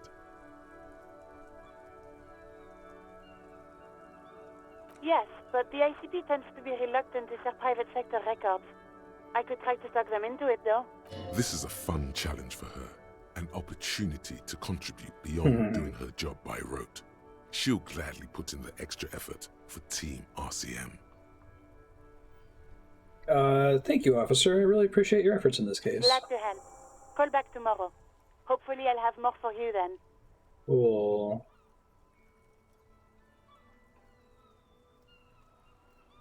Just a moment, officer. 10-4, come in, officer. Over. Roger that. 10-10, over and out. As you tap on the gauge, the indicator pin jerks as if startled. It's in. Now, that's enough fun with the foldable headlights. Did that last time.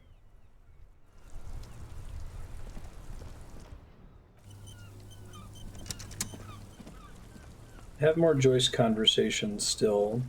I should go talk to the guy that's the union member, since I think he's time limited.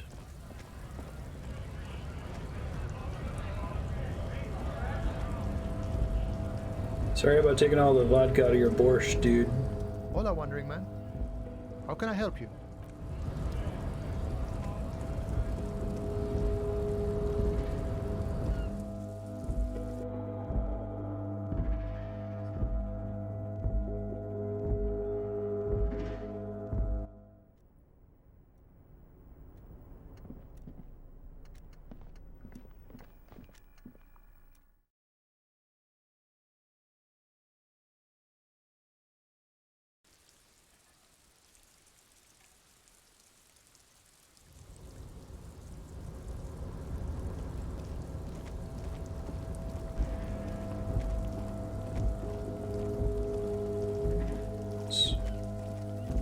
I didn't see all this stuff last time. Oh, score.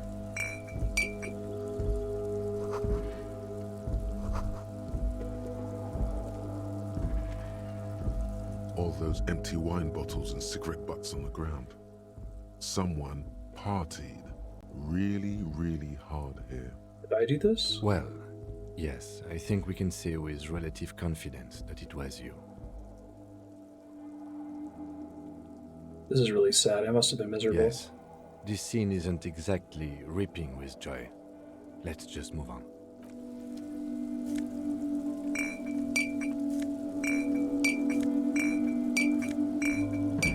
I like how, like, you're incentivized to see just how drunk this guy is through the mechanic of picking up bottles to turn in for recycling.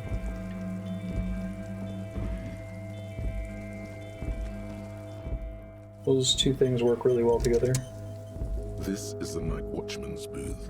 The name on the door reads, René Arnaud. If you must. But please hurry. We are pretty easy to spot up here. Nothing incriminating catches your eye. The cabinets are clean and their sparse contents meticulously organized. There's a framed photograph on the table. Let's get going. The entire neighborhood can see us up here. Maybe I want the picture. Nothing. It's a black and white photo of a young couple out in a street fair. The man, Rene, is dressed in a Royal Carabinier uniform. The girl is young and very pretty. She is smiling playfully at the camera. Rene looks like he's about to smile. This photo must be tied to some good memories. Why did you take that picture of Rene? I'm making an artistic photo collage. I'm gonna ask him about it. You're really interested in that old soldier. Not sure I understand your fascination, but sure, as long as it doesn't take up a whole lot of time.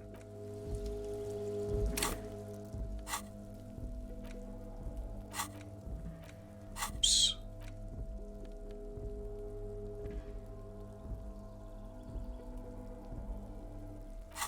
Summer of '91.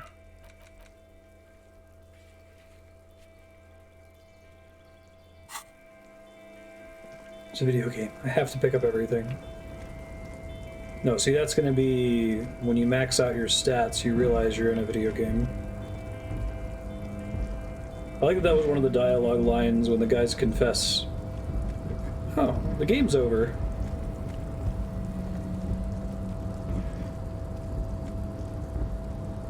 You're back before the cargo container. Its drawer has not lessened since you were last here. If anything, it seems to have grown slightly. No reply, no reply, no reply. You attempt to turn the handle, to no avail. The doors seem to be mechanically locked. To your left, the lieutenant considers your actions with some puzzlement.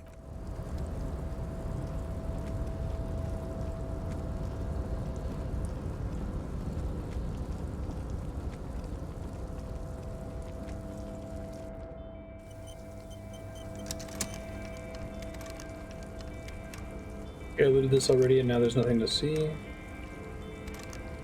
Okay.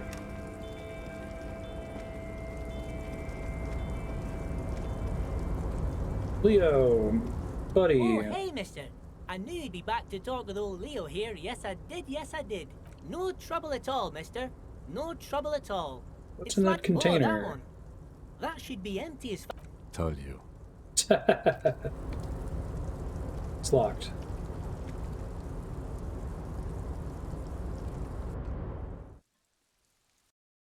Is every interactable that remains interactable but can't be opened locked then? Like there's a door on the second floor of the whirling gig? I just wondered if it like is supposed to go uninteractable and they just forgot to disable it.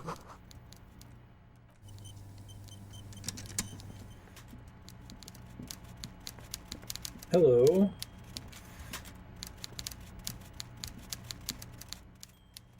Before you is different looking than I was expecting. A man seated behind a large desk. He looks up from his work, not the least bit surprised to see you. What a portrait. With great effort, he straightens himself up in his chair, yet says nothing. He simply stares at you. Are you in charge? Welcome, Mr. Dubois, Mr. Kitsuragi. It's good of you two to stop by. Please, have a seat. He gestures to a single tiny chair. I'm Evrart Clare, head of the Debarders Union here in Martinez. I'd offer you my hand, but unfortunately my health prevents me from getting up. You understand? He looks extremely comfortable. The tiny folding chair, on the other hand, looks like a torture device. You go ahead, detective. Whatever he has in store for you, it can't be good, he thinks. I'll do my best. Forget about that. What's with this Dubois stuff? You're getting some seriously bad vibes from that name. Are you calling me Mr. Dubois? Please, Mr. Dubois, let us converse in a civilized manner, as equals. Take a seat. I insist. It's nothing. Yes, that's probably right. It's nothing. Forget about it. Filter it out. I don't sit. It's my thing. Excellent, Mr. Dubois. I can see that you're a reasonable man, and reasonable men can be of great use to one another. Try to wink back. So tell me, How can the Uh-oh, head red of the check. Bardairs Union help a representative of the Revachol Citizens Militia today? Uh-oh. Hold on. The chair you're sitting on has got to be the most uncomfortable chair in the world. It's violating your backside. Okay, I wasn't able to stop it from killing me, apparently. Dying from sitting on an uncomfortable chair. I should have let that finish, because that would have been funny to die from that. By the way, I heard you got a rather rude reception from a certain Lawrence Gart. Some people have no manners, it pains me to say. This should take care of that nonsense. A giant novelty check. It's absolutely comically huge. It should be sufficient to cover your expenses for a few days and patch over your differences with a cafeteria manager. Go ahead. Yeah, I think so. Now I have other sources of regular healing, so that's good. Wow, that's 25 real. That's good money. You need it. Take that comically large check and shove it up your ass. You know Gart? Yes, I know Lawrence. He's a real character. No union man in him. A real piece of work, that boy is. With a grin, he points to the checker game. It's like you're on a game show. At least don't thank him for it.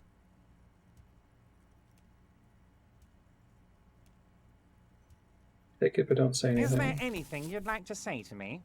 No. Yeah, thanks. You've got integrity. Cool? I wouldn't go that far. I'm sure there are cooler things than delivering a comically oversized novelty check to a cafeteria manager. But, sure, if that's what's cool nowadays. Now, I'd like to set your mind at ease about one other matter. Your lost gun. Let me assure you, Union people are on it as we speak. I've got my best hounds looking for that lost gun. His slug-like lips move, but all you hear is an echo. Lost gun, lost gun. Take more damage. The world is swallowed by a black hole of fear. Only 2 words escape its gravitational pull. Lost and gun. I'm gonna die from this conversation with this guy. Don't worry. He actually meant, be very worried. I'd appreciate any help you could provide. Are you all right, Harry? You seem anxious. Don't be. Everything's going to be all right. It's not like you left it loaded. You didn't lose a loaded gun. Local children aren't out there playing with it right now, pointing it into their own mouths. It's in a safe place. Hey, well done, sir. I just know it.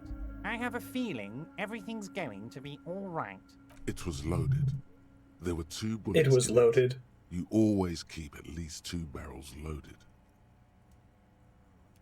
Composure's bad because I took the novelty check and the chair is killing me. Don't panic. All right, well, if I fail the red check, I get a healing, so this is great. God, hey! You're sweating. Good? Your knee is jerking. You're about to cry, aren't you?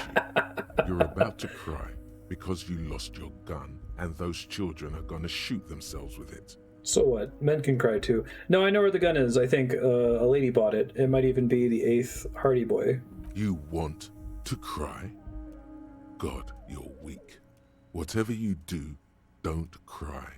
I'm starting to think that taking the thing that lets me heal when I fuck up checks was a great Mr. choice. Dubois, you don't look so good. What is this, Mr. Dubois? He keeps Then repeating. I lose it. What is he trying to pull here? You need to cool the fuck down. Chill. Mr. And you go Dubois. pat the mailbox. Mr. Dubois. Harry.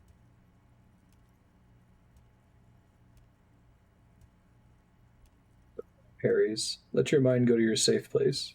Mr. Dubois, are you okay? Can I get you a glass of water or something?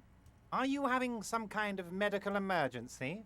Maybe you could use your hands somehow, in a kind of throw-in motion, like you're throwing that Mr. Dubois act right back at him.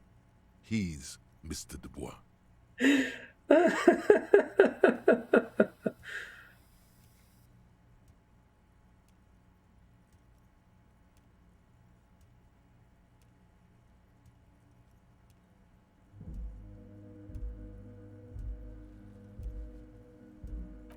What an odd demonstration of... you got me, Harry. I don't even know what. As entertaining as it was, I'm afraid we're wasting our time. And I'm an extremely busy man, as I'm sure you are too. Okay, enough. We are here to ask you some questions pertaining to a murder investigation. Quick, here's your window. Get yourself together and ask him questions. Police officer questions.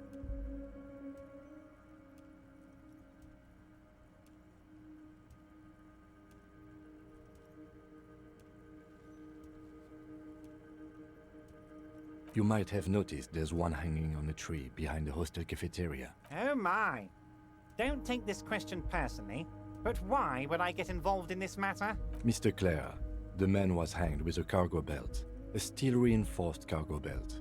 It's safe to assume the Union had something to do with the murder. Besides, getting the body down would benefit all of us. It's a stain on the neighborhood.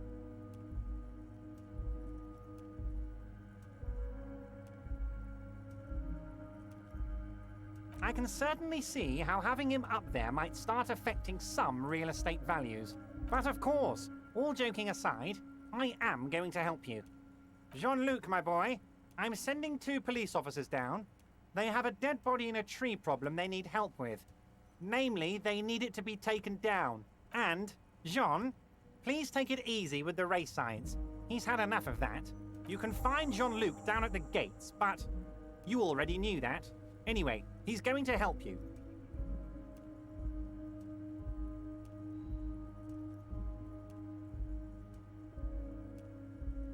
I don't know what that means, Harry, but I love it. I love your initiative. Knowing you're out there keeping things running lets me focus on the big picture stuff. Don't even tell me what was going on. Alcoholic brew, stronger, stopped it, strike. I'm just gonna let you surprise me, Harry.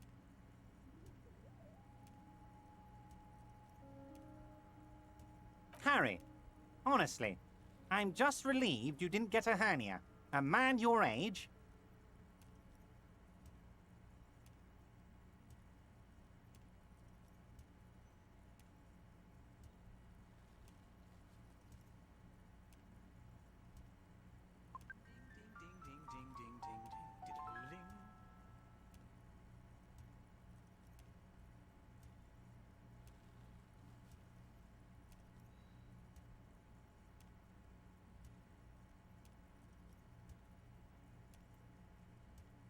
Testing, check, hello. It looks like NVIDIA broadcast crashed. How long have I been quiet? I was just laughing at this.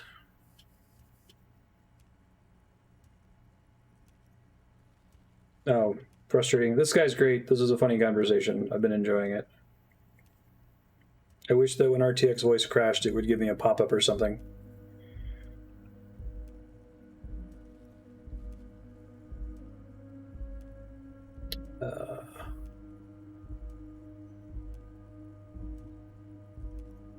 My body's in a breakdown any moment now. Rubbish, Harry. Rubbish. I mean, look at you. For your age, you are obviously in peak physical condition. A real silverback. Anyway, I assure you, I am a very well-informed man. Information reaches me before I even get the chance to request it. Hey, Mr. DuBois, why? Of course. Let us dispatch with the formalities. You call me Evrart, I call you Harry. That's what the hanged corpse called you. Harry. So that's really my name? My God, so it's true. I didn't want to believe it, but you are a fantastic science fiction amnesiac cop, aren't you? What are the odds of that? I think the odds of that are very low. It's true, my memory is hazy. I assure you, there's nothing to be ashamed of, Harry. You're among friends, and the good news is, I have a big fat folder on you, Harry. I'm sure you have a lot of questions to ask. Maybe I can help you out. I'm sure you had some concerns you thought I might be able to address. And you were probably right. I can. Are you trying to tell me you've gotten hold of some of our documents? Mr. Kitsuragi, would you mind? Me and Harry are talking about his lost identity right now. Don't just jump to the folder. That's not smart. Shows you're on the edge. Do some probing first. What kind of cop does it say? Where do you get that folder? Ah, this? My friends in your organization gave it to me, Harry. I find that very suspicious. May I have a look? I'm afraid this is meant for Union eyes only, Mr. Kitsuragi. I'm sure Suspect you something. understand. Please continue, Harry. I've read shipping folders before.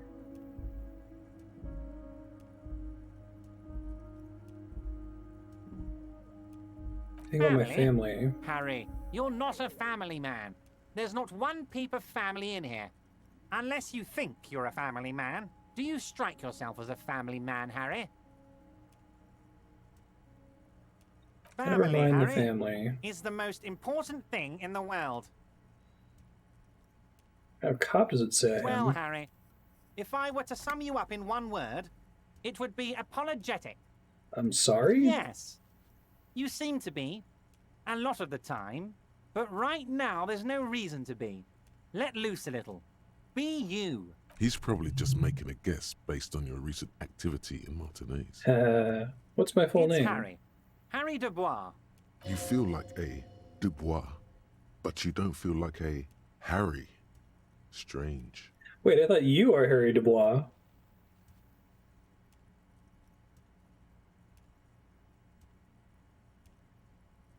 Harold.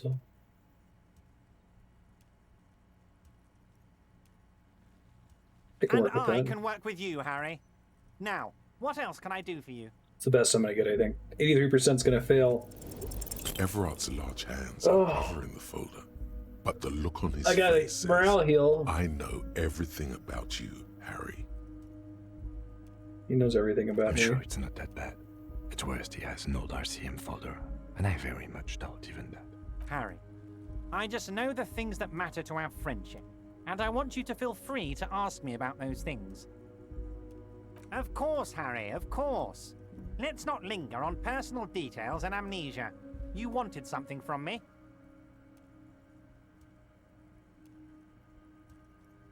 Talk about the hanging. Oh, of course. That's your main thing here. That's why you're in Martinez. I know everything that goes on around here, and I would love to help you, like I'm helping you with the body. I mean, it's no secret that the lynching is connected to the strike. So much to talk about. Honestly, it's been weighing on me so heavily. I understand you need to interview me. Since there's a but. But there's a thing that's been keeping me up at night. I want to talk about the hanging. I mean, if we could just calmly talk, exchange information, we could blow this thing wide open. Yes, that sounds good. Let's do that. But I can't think straight with this thing weighing on me. You're police officers, aren't you? I have a crazy idea. You guys are basically door-opening machines. Incredibly talented at opening doors. I've opened a few doors in my life. And I'm sure you're going to open this one with flying colors, Harry. This really is very simple, and there's nothing shady about it. An excellent opportunity presents itself, sire. You could win the trust of the arch-liar, pretend to play into his hand.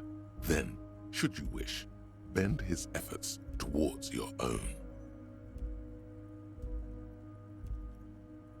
Bet you don't even know anything about the hanging. Harry, my dear friend, I am what people call a local bigwig. I know Yeah, everything that very goes on Fry in answer. Martinez. Why don't you open it yourself? Harry, I'm a very busy man, and more importantly, I don't have that extraordinary physique you do. You look like you could run around all day. You want to send someone a message that the police are working for you. I repeat, I'm a very, very busy man, Mr. Kitsuragi, and therefore I must occasionally enlist outside help. So what will it be, Harry? Whose door is it? No, no one's. It's just a weasel. A weasel lives there. Nothing for you to A worry weasel. about. A loud blabbering weasel. When weasels feel no one is watching, they start acting foolishly. Just go there, unlock the door, and leave it open. It's been such a burden on me, Harry. I just want this to be over so I can discuss business with you.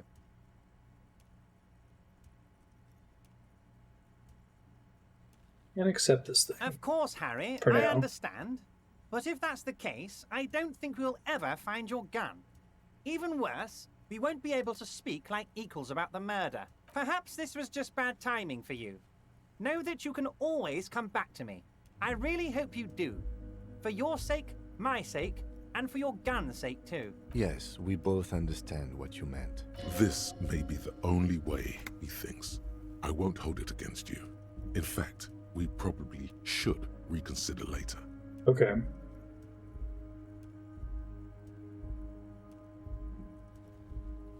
My dear Harry, there are literally millions of containers in this harbor. I couldn't possibly remember what's in all of them. Something special about it was attached to the crane. Harry, you smooth-talking son of a bitch.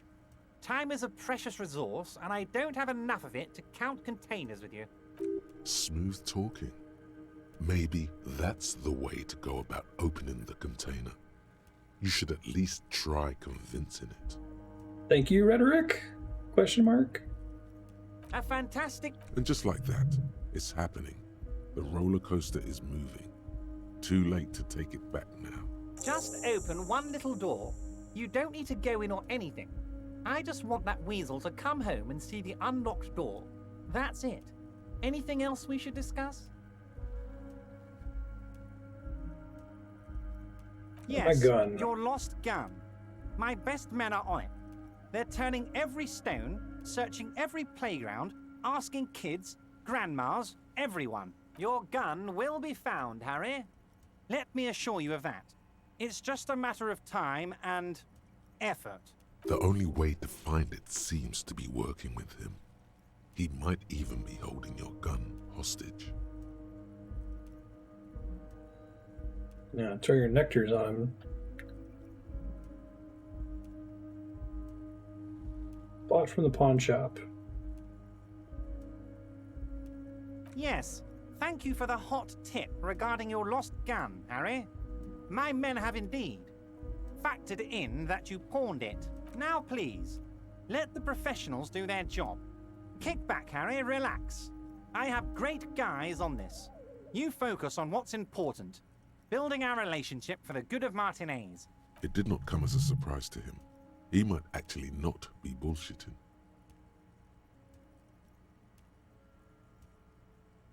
I mean, if I do things for you, I'll get my gun Damn it, back? Harry.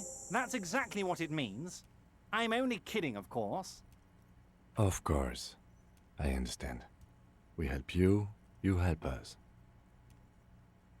Well, the union's involved in the local drug What? trade. Harry, how could you say that to me? You know I appreciate a joke as much as any Johnny Fat guy, but I can't take slander. Are you actually investigating this? The reaction appears to be sincere, but it's impossible to tell with this guy, honestly. Mm-hmm. No comment. Harry, you wound me, Harry, in the heart.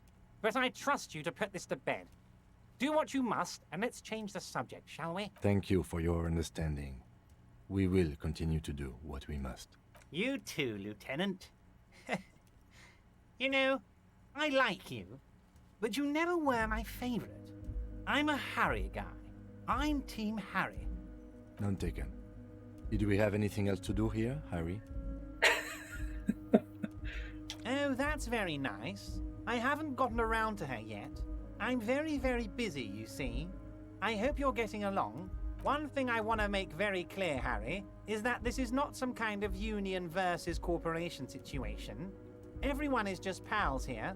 Just pals? We're all trying to do what's best for Martinez here. Don't feel like you can't cooperate with her because you and I are such good friends and I'm helping you get that nasty body down from the tree. And with finding your lost gun. I'm not a jealous guy. What happened in the previous negotiator? What do you mean, Harry? Nothing. I let him go. Why would you let an ally like that go? He's an old man, Harry. I wanted him to spend more time with his family. God knows how long he's got left. Harry, I have little people in my organization. I would never call someone a midget. What is this? Honestly, I'm beginning to think you're a midget, Harry. I'm only kidding, Harry. You're not a midget. No one is. We're pals. This guy is very well written. I understand everything about him. Why haven't you let her in to see you? If she actually wants to see me, she will find a way. Any good negotiator would. and I just don't have anything to discuss with a bad negotiator. He doesn't want to see her. It's as simple as that.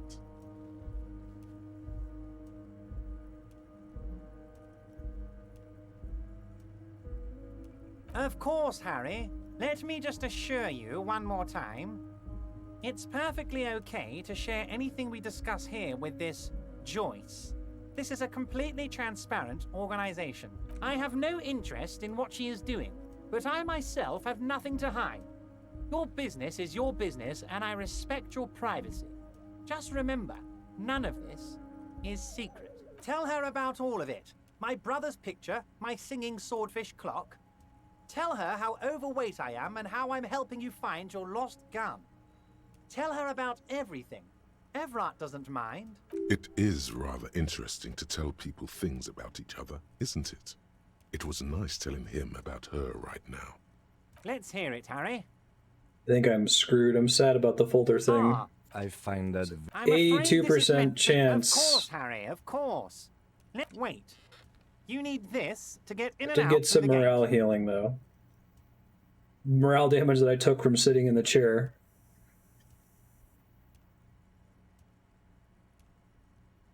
I actually already have a card.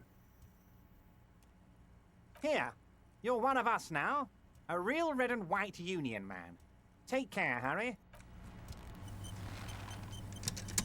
Thanks, dude.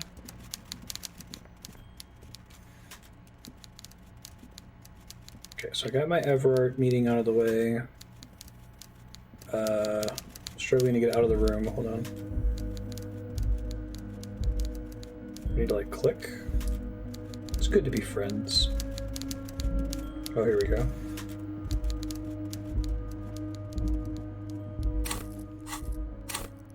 Still have one floating skill point, because I had to spend one quickly to get a hit point there. I don't know if it would have been possible for me to pop it in order to avoid having to use a healing item.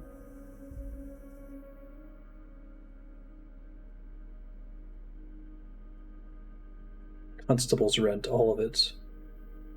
Worthless in a pawn shop.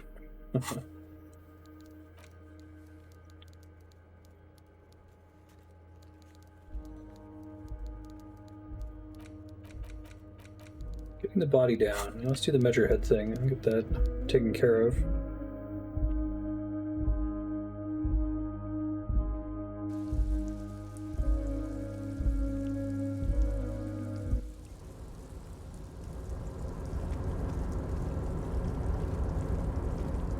Oh, hey, mister. No trouble at all, mister. Nothing new with Leo. I'm gonna try talking on the door here.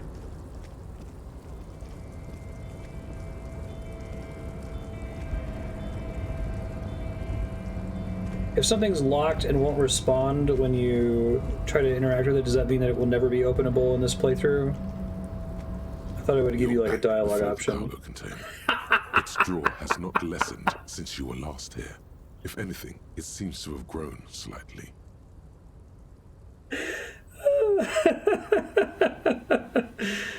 Oh, that's fucking great. Erratic yet thorough. Been in the world for 2 days. Alright, yeah. Why are you even trying to open a door with rhetoric? Because getting physical wasn't an option. Because what wasn't an option? I did get that, the wall check. It was like a conceptualization check. I don't think it was a 3%, but it was a really, really low chance. Now is not the time to get philosophical, detective. You can do that after hours. So the Jamrock Shuffle is what gave me one of the +1 bonuses. That's awesome.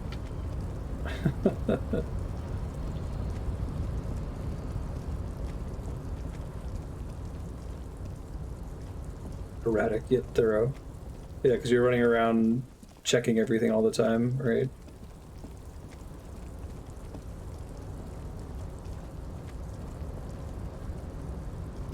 Prioritizes containers. And I love that Kim is like, yeah, they contain things. I get it.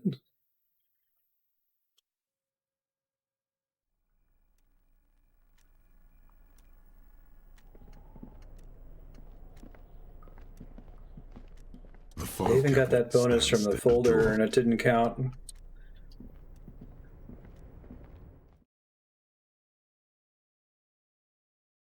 Gotcha.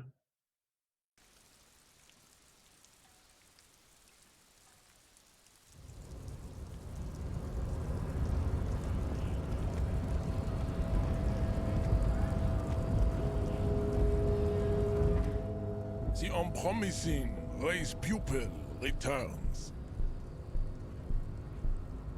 So it was. You surmounted the harbor wall in a display of athletic prowess to reach my superior, then had him give me an order. I salute your cunning, and I will remove the body from the tree with my bare hands. You're so noble, Measurehead. But while I am gone, someone must stand guard on the bridge. That someone needs to be you. We don't want to do that. This is the uncomfortable result of not taking it down ourselves. I can live with a compromise. Listen to your little friend.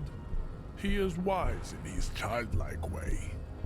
His mysterious race may yet prove fierce competition to my heroic haplogroup. Okay then. Babe, see that they stay here the whole time. Don't have to see the animation.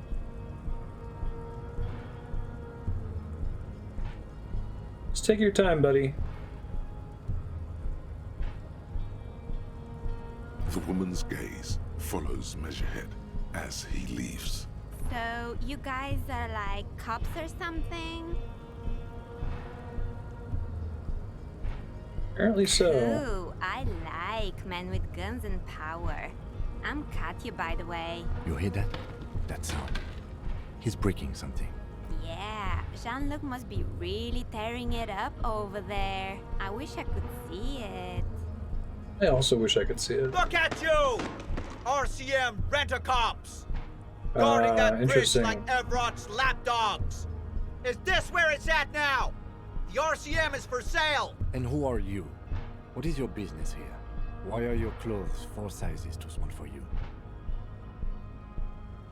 I am an unbelievably corrupt cop. I corrupt every opportunity. I'm corrupt every opportunity I get.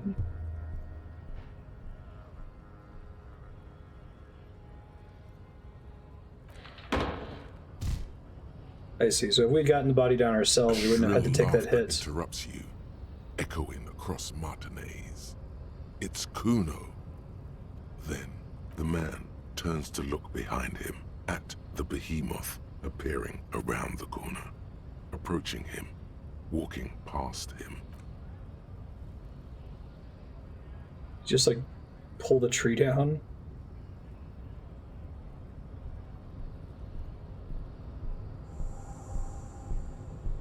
The corpse has been removed from the tree. Stand down and congratulate yourself. You have sided with Ray's victory today. And what you had to do was to become a Union man for all to see. Oops.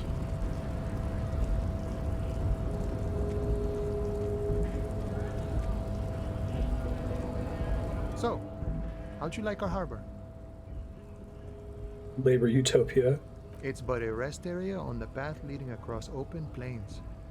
Right. You talk to the boss, eye to eye, like men of the plain. If you have any more questions, I'm set to talk. Key to the key, door? huh?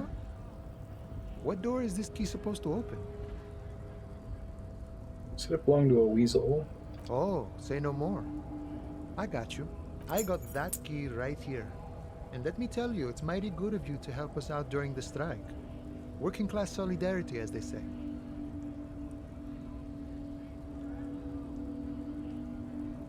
Jeez. Doing it for the working man. I knew this man was a commie. And it's a good thing you're doing too. Thanks. What you're looking for is a basement door behind the greenhouse. That's behind the whirling in rags. That's all I know. Our organization is what you call compartmentalized. Means we keep out of each other's business. Okay, but where did you get the key from? The janitor gave it to me. Nice fella. We talked about life and things that really, truly matter. None of this mess we're in. This jiving and juggling. What's it for? To feed our children, I guess. Anything I should know about this weasel person? I'm more of a philosophical dock worker. I like to talk about the big picture stuff. Who I am, who you are, what we are fighting for. Who he is, and what they're fighting for? This is interesting. What do you think about the Hardy Los Boys? Ardis? They're an independent militant group. A bit too high-strung, but it comes with the responsibility. They're sort of like you. Preserve the rule of law and all that. Except it's Evrart's law. But really, they're just like you. Very We're striking. negotiating our share. Aye.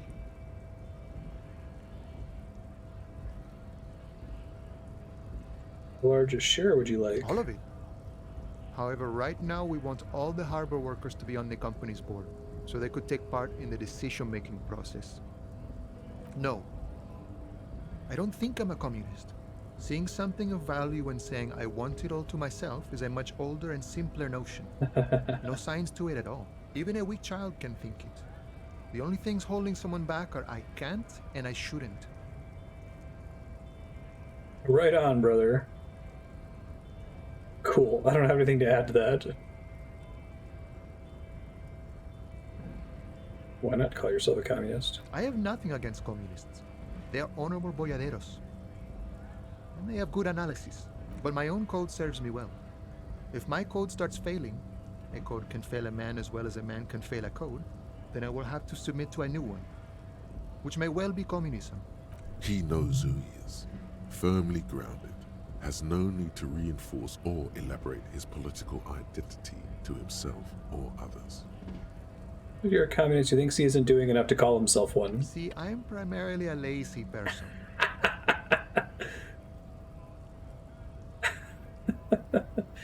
You tell about the boss man. Make up your own mind now that you've met him. In my eyes, he is a capable organizer and a decent businessman. Just bossing the union I guess entail. you kind of get to be the village chief. He oversees the harbor, makes deals with the owners or other relevant parties. Watches out for his own. By that, you mean corruption? By heavens, why would he not be corrupt? We live in a harsh and disordered world, see? And in this world, the old man is corrupt for our benefit, and we know it. Appreciate it even. He is, personally, not too lavish. The desk seemed pretty He lavish. is reasonably lavish, sure. That's his prerogative. It's not like you want a saintly demeanor on a corrupt motherfucker. That would be a manipulative illusion. Besides, there are no non-corrupt systems in the world anyway. And moralism is the most corrupt of them all. You just spend a lot of time thinking about the political situation. Sure. I've had the necessary free time. Fortunately, there's always time. The Is look in his there, brown eyes as the time teaches ticks up an forward? understanding. For him, having command of his time is the most important thing. Fair enough. It all comes together now. The way he speaks about scabs, his general attitude. He's a follower of a 500-year-old Franco-Nigerian Boyadero code, itself an appropriation of Vespertine cool. That of a noble peasant or a traveling herdsman. True to yourself, independent in your actions, loyal to your friends. It's not disco. No. I could, but what if maybe? No. The man sits on the railing, his hands reaching far and wide. Yet it feels as if he could effortlessly go even wider, if need be. An endless torrent of time. Oh, this game is so good. Who killed the hangman? Mercenary, eh? Who could have killed him? That's indeed the question. Why even do such a thing? What a thought. Why would noble workers resort to such a thing? Unless they were pushed, of course. Your dead guy was an enemy combatant. Does that He was mean? an agent of the opposition, attempting to undermine our honorable efforts. I ain't the murdering type, but that's just me. Large organizations like our union have all sorts of men, with all sorts of skills. He's not lying about not doing it himself. Understood. This has been of limited use. Still, thank you. No problem. I wish the best to you in your search. Sure, I'm glad it's not my search. Thanks, dude. Yeah, it's great. Played a lot of games that have used amnesia as a plot device to give you your, like, Luke Skywalker character that has to have everything explained to them, but this seems like the most robust usage of it. And I love that it's just you drank so much that you forgot everything forever. Okay, you didn't bring the whole tree down.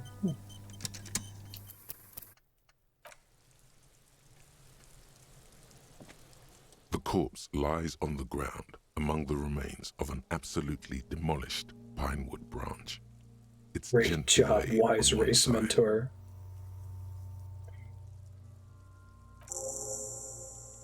Mr. Measurehead has done a good job. Nothing is too broken or compromised. The victim is ready for a field autopsy. Field autopsy. Yes. 1. Investigation of the scene. 2. Initial examination of the victim. 3. Field autopsy. 4. Transportation of the body to the morgue. We are on number 3. The RCM's 4-phase murder scene processing manual. The fuck are they on about? Cop's gonna cut his shit up! We have someone else for this?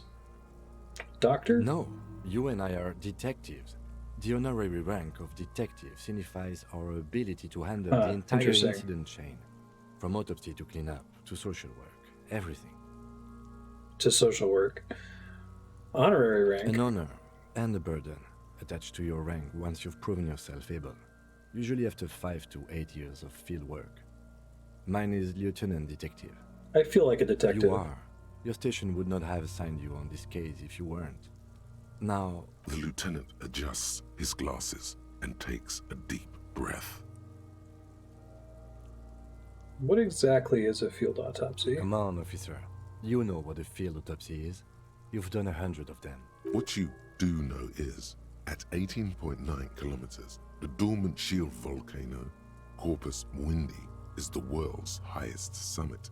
And the failure of the 38 single, Et puis descend, to crack the top 20 was the death knell of disco. But what a field autopsy is, you have no idea.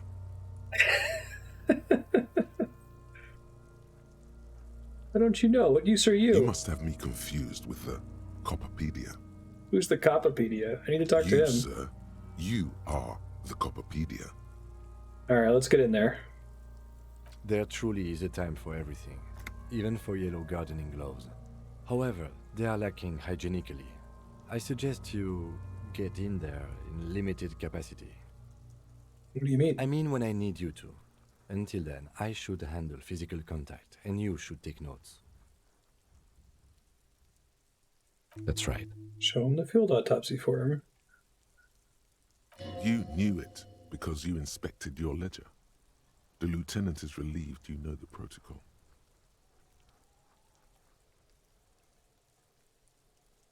Tell me something, dead man. Shoot, Looney Rooney. Come back later, Coppo. Amuse yourself. I thought we decided to leave it to processing. Let's not turn this into some kind of circus. Damn it.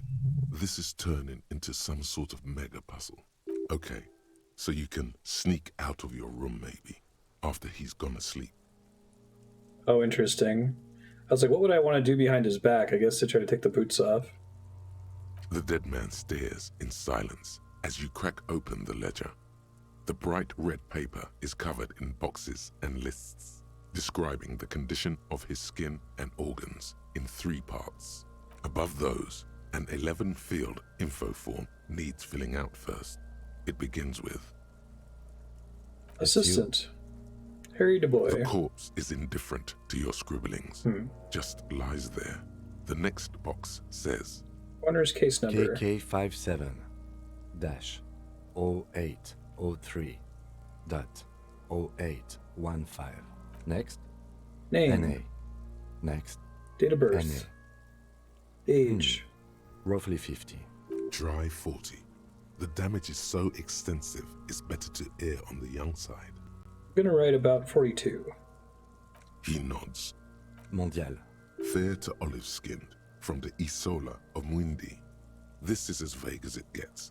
You might as well say whitish. Whitish. The pudgy mess of curdled meat looks neither mondial nor anything other. Fucky! Thanks, Kunos. Pigs can have sex! Right, fucky. Nor does he look male, with his pregnant belly and indistinguishable face. We're still going with March 4th. 51. What else? 9. Body identified by is non-applicable. 10. Case number is the same as the coroner's case. KK 57 0503 0815 listens motionless, with the cargo belt still around his neck. Only one box remains. Evidence of treatment. None. At least not after the initial examination. A strange word. Treatment. The footprints look like he was carried over? They'd have to have incapacitated and carried him over. This man was more than a match for untrained dogwalkers. Your central nervous system recognizes this gesture. It's the stations of the breath. Oh. Ecclesiastic, religious in nature. Your central nervous a holdout system for recognizes it. pre-Delorian burial rites. It takes him 2 seconds to perform. Then, somewhere in Jamrock North, a small wood shed behind Rosencrantz Row, Lieutenant Nick Feuerbach puts his hand to the chest of a small corpse, no larger than a monkey. It's raining outside, light drizzle. There is darkness in the shed.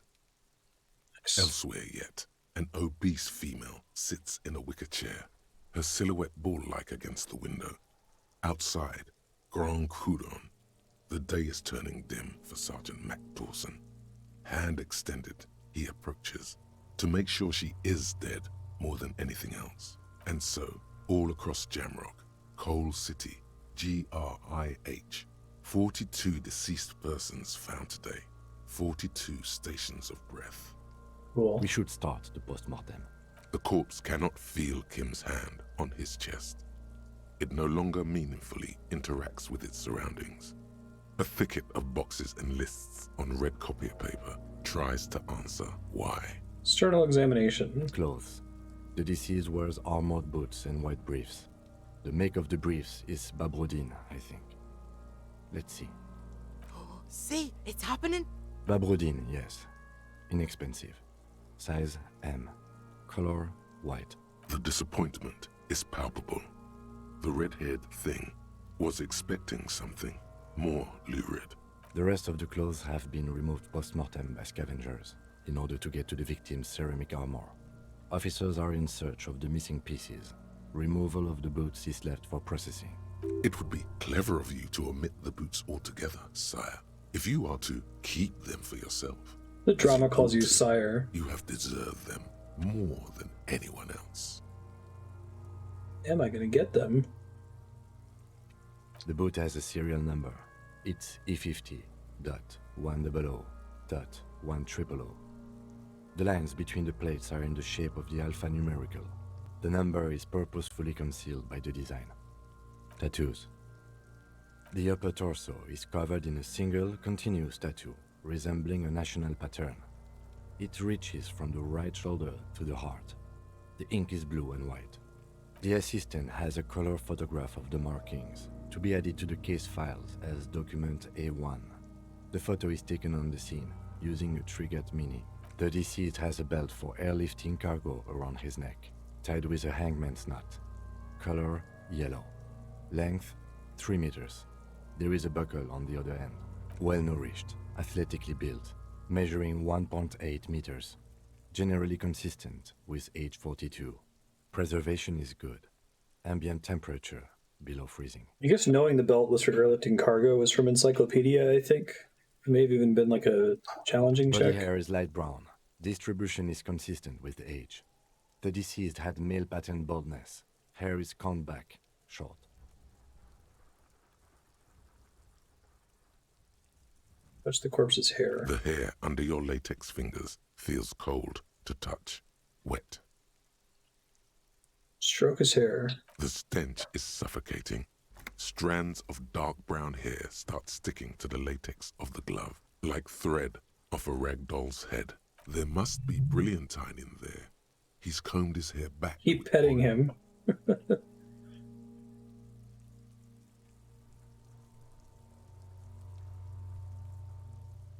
Lividity is consistent with hanging. The head is congested.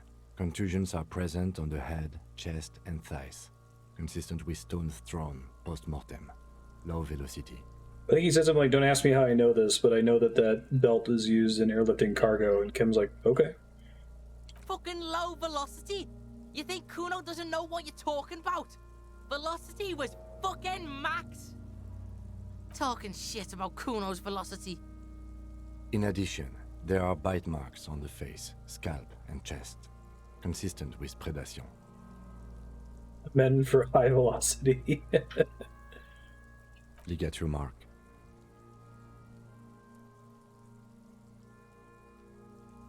Stench is horrid. Material can't be cut. The steel wiring.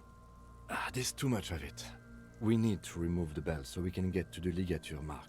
You got just the right tool for that. The chain cutters. Pet the chain cutters. The hanged man lets out a joyous little bubble of rot from his nose. Always good to think ahead. Now, we need to cut the belt to see the ligature mark below. Carefully. Uh-oh. With as much precision as you can. That sounds like a skill check. See, my pig is gonna fuck his head off. No, he ain't. Your pig's a boring fuck. Oof.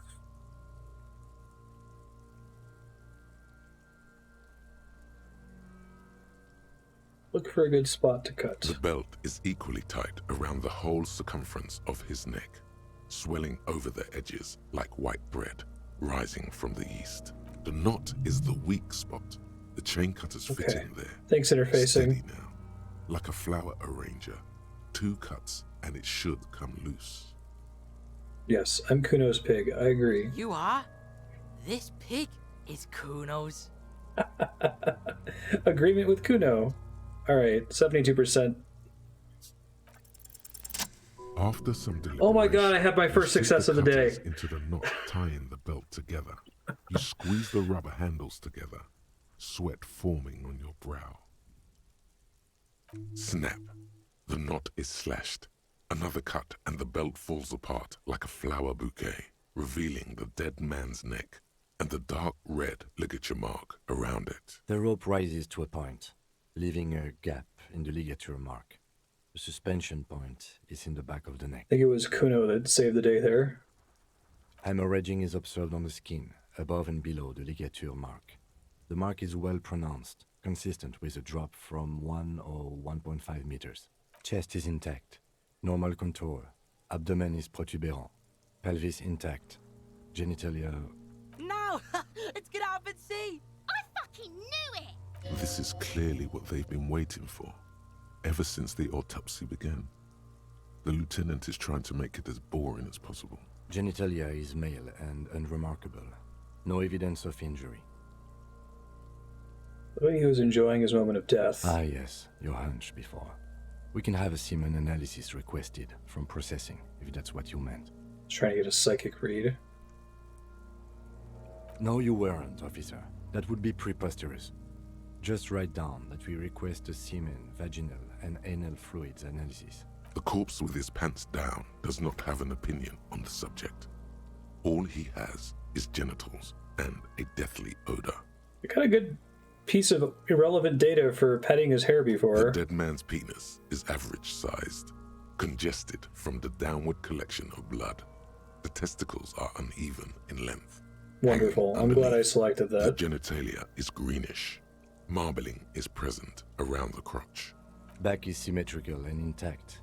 Upper and lower extremities are intact, but asymmetrical.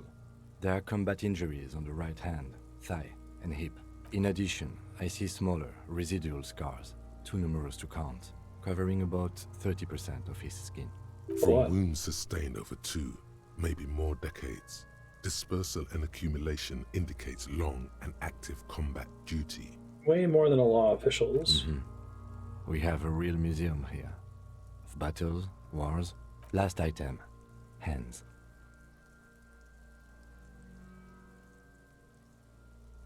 His flesh is cold, icy.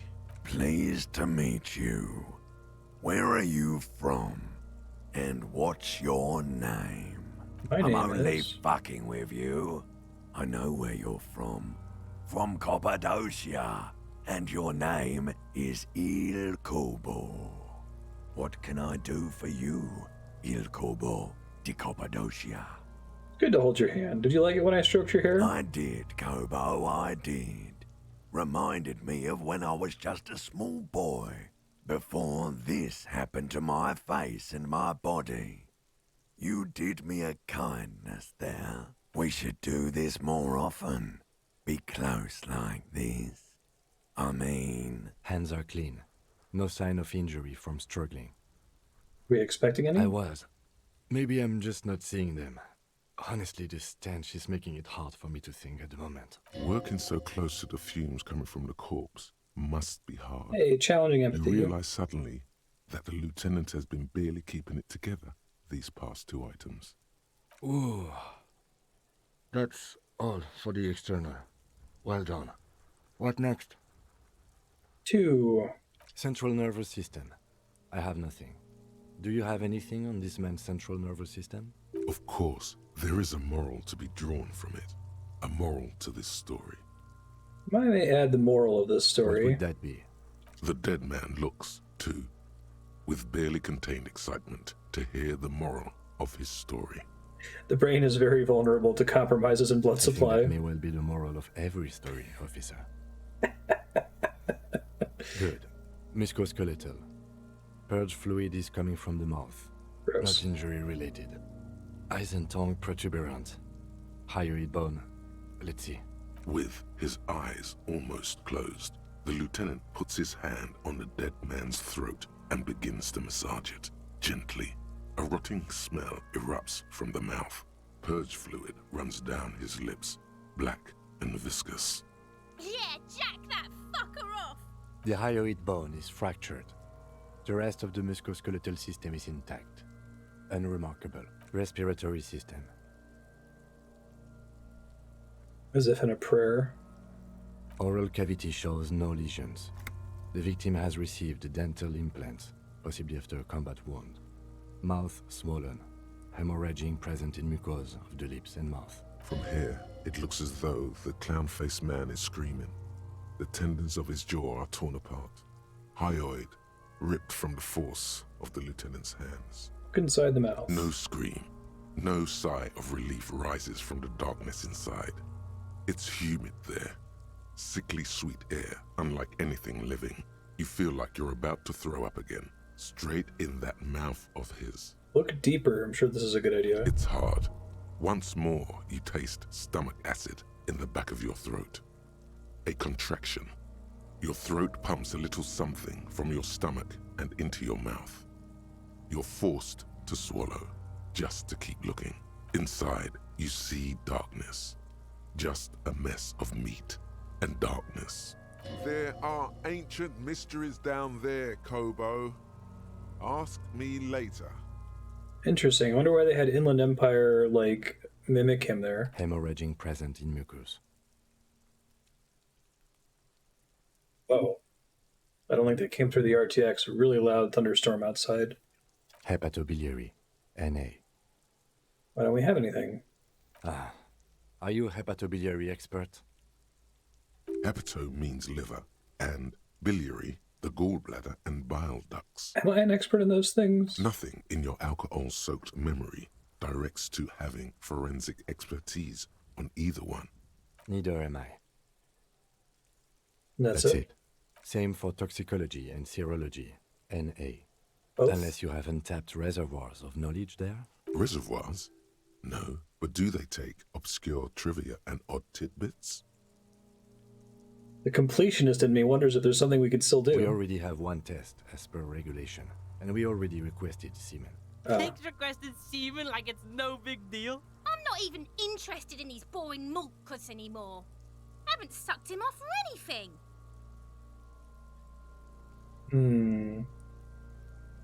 I think we want to leave it at that because that's the one that we got from the psychic vision before, which I'm sure isn't total bullshit.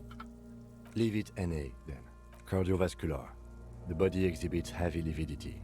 Blood has gathered in the hands. Might also feet, help with and the rape allegation. Hypostasis is visually consistent with the hanging. Gastrointestinal. This will do. Digested semi-solid food in stomach. Voila. Hit the voila. What's next on the list? Let's see. We have bite marks, contusions on the head and chest, and a ligature mark encircling the neck. You'll need 3 fields. Leave a 4th one too. Be thorough if you want maximum results. Head, chest, and scalp bite mark injuries. Predation by birds has caused damage to the body. Odontologist does not need to be consulted. And your opinion, officer?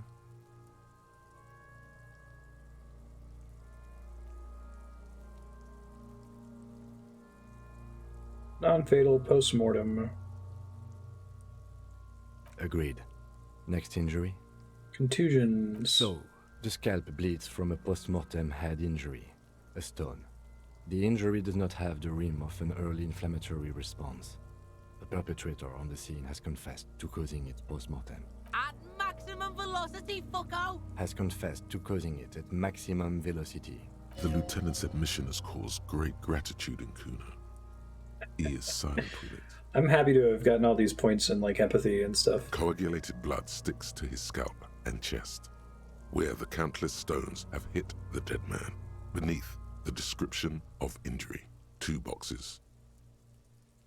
Non-fatal. Right. Next. What's the 4th injury field for? Nothing. Just in case. The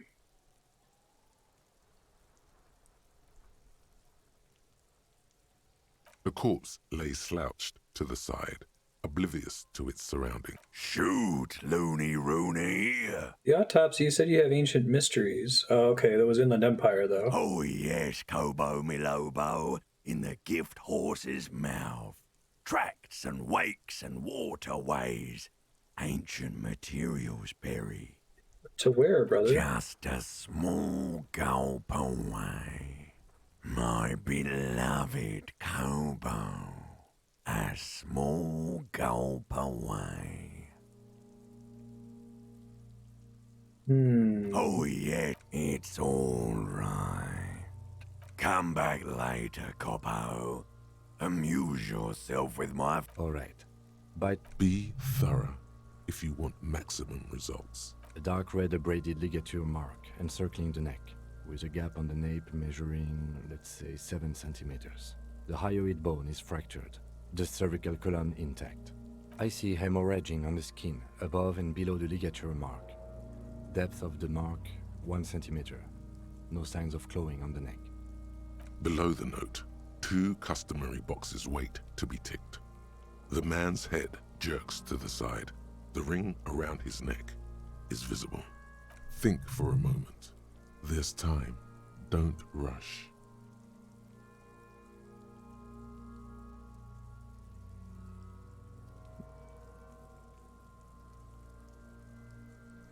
Should be that he got dropped and that's what killed him, but reaction speed is making me double think it. Especially since they have this whole thing about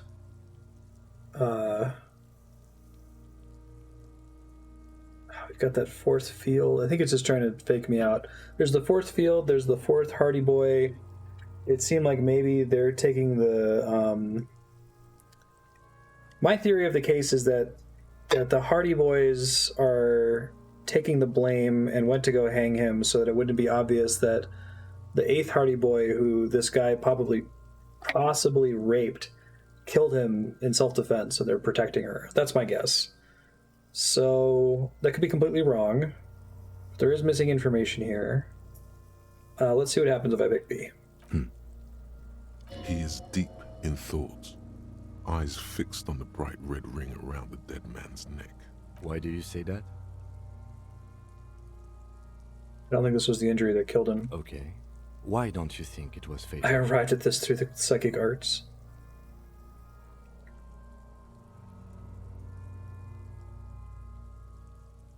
Can't shake the feeling he was doing something else when he died. Why weren't his hands tied? A big man like this, I would tie his hands and march him to the gallows. Honestly, I'm not sure there weren't marks on his wrist. That part got blurry for me. The stench. But you are right, I was ready to call this. Now I think we should leave it empty, at least for the time being. Let's wrap this up. I pronounce this field autopsy over. To go. It was an irregular field autopsy. We did not establish cause of death, which is supposed to be the goal of an autopsy. But, personally, I do not see this as a parameter for success. We requested a test to be run on the genitals. That was the règle. The results should arrive in a couple of weeks if we are lucky. I will not hold my breath. We were thorough with the list of injuries too. We described them all in detail. What is there to say? Given the circumstances, it was a professional field autopsy. I need a copy of that autopsy form. Then I will drive him to Faubourg for processing. He's thinking, did I miss something? You tilt your head, also looking at the corpse. Look in the I'm sure we didn't mouth. get everything. There's always something. Okay. Didn't establish probable cause. Gives me +1. Cool. Okay, so I might roll that and then put a point in perception and then roll it again. Got some floating points here. I'm owed a successful 28% check after failing a couple, like, 80s. You missed a good show before. A kid came by and completely fucked the tree to pieces. He fucked the tree up! Fucked it good! It was porno!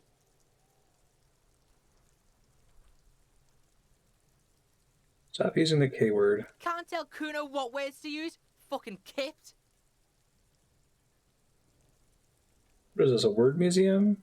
You want to belong to a museum, Kuno, with the old people? Fuck you. Kuno says kipped if he wants to. Kuno's dad says kipped all the time. Kipped's a cool word. Kipped, kipped, kippity, kippty, kipped. Kippity, kipped, kipped, kipped, kipped. It's like a little engine has come alive on the other side of the fence. An engine that only says kipped. That's how statistics works, right? Kipped. Alright, shut it down, see. The cunt has business to do. The fuck about it? Your test. Get lost. Kuno doesn't fucking care. Alright, I'm gonna save and give this a try. The lieutenant adjusts his glasses and takes a deep breath. You run your hands over the victim's cold body, his limbs, his torso with its swollen organs. Maybe you should be more thorough. His fingernails have turned dark. They're chipped and quite long. There is dirt under them. That's all. Do you think we missed something? You can't shake the feeling that there are more secrets concealed in the flesh before you. Something we're not seeing. Okay, well, we are in livor mortis here. He is disintegrating. We need to refrigerate the body if we want to conduct another examination, and we need to do it fast. We find a fridge. It would have to be industrial in size. Let's start by asking Gart at the Whirling in Rags and the Fritz store down at the gates. If they don't know, but only if all else fails. Yeah, Fuck are you looking at, Beano man? You want a piece of the Kuno? Wanna get fucked? Only if all else fails. Kuno looks like he gets around. Knows Martinez. And its fridges too, probably. Or remember the buttons on that intercom over there? Oh, thanks, on Logic. the side of the building next to the Whirling. One was for Revachol Ice City. Perhaps it's a clue. Hurry. This is one task we cannot sideline. With every hour, whatever we are looking for will become harder to find. That's fair. Okay. So I'm going to put a point into perception and hope all that stuff gave me a bonus.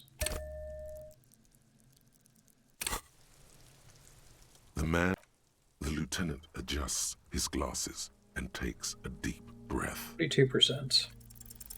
Your arms Hey! reach out and your eyes close. Double six, as didn't if even need by it. their own volition. It's dark all around. You feel cold, slippery flesh. First with your fingertips. It's right under the palm of your hand. Pinnacle of his haplogroup.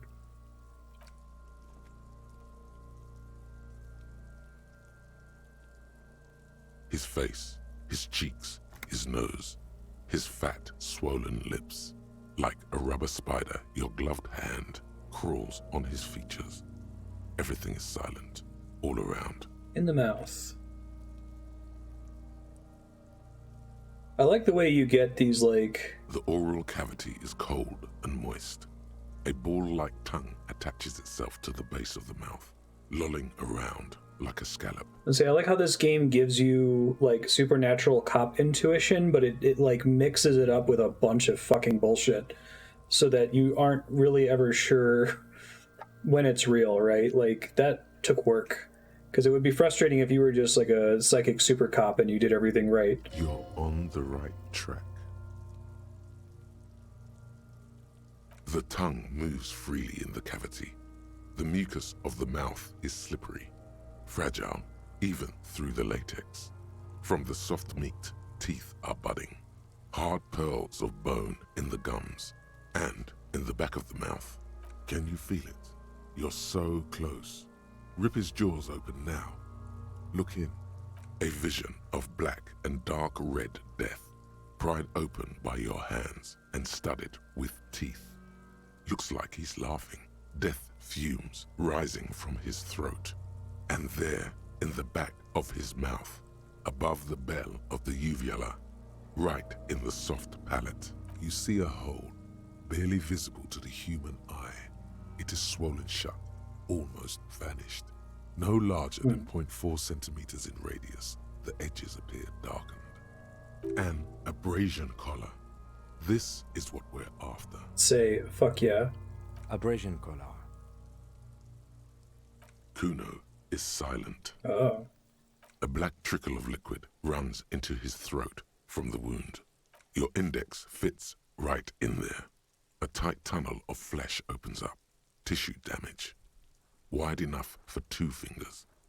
As you push both in, you reach through his mouth, right into his brainstem. The fuck is happening? Ah, shit, see? Brainstem? Yes, that's what this part is called. Feel around first. The basal ganglia feels clumpy. What entered here has torn apart his reptilian complex. This man will never sleep again. Never wake. Your yellow fingers slide into the remains of the limbic system. There is no resistance. It's gelatinous.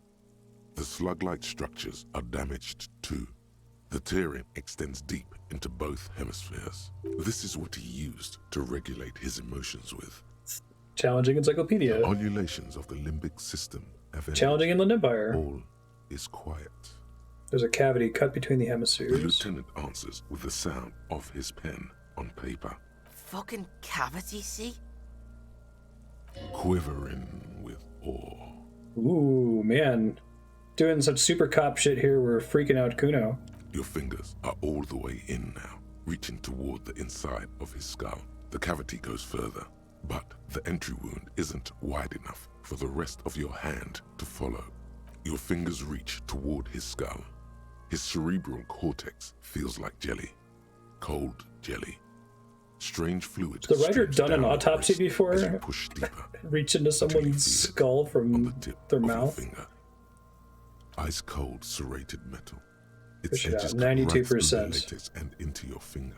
God, don't let me get that wrong, for the love of God. Can you get to it?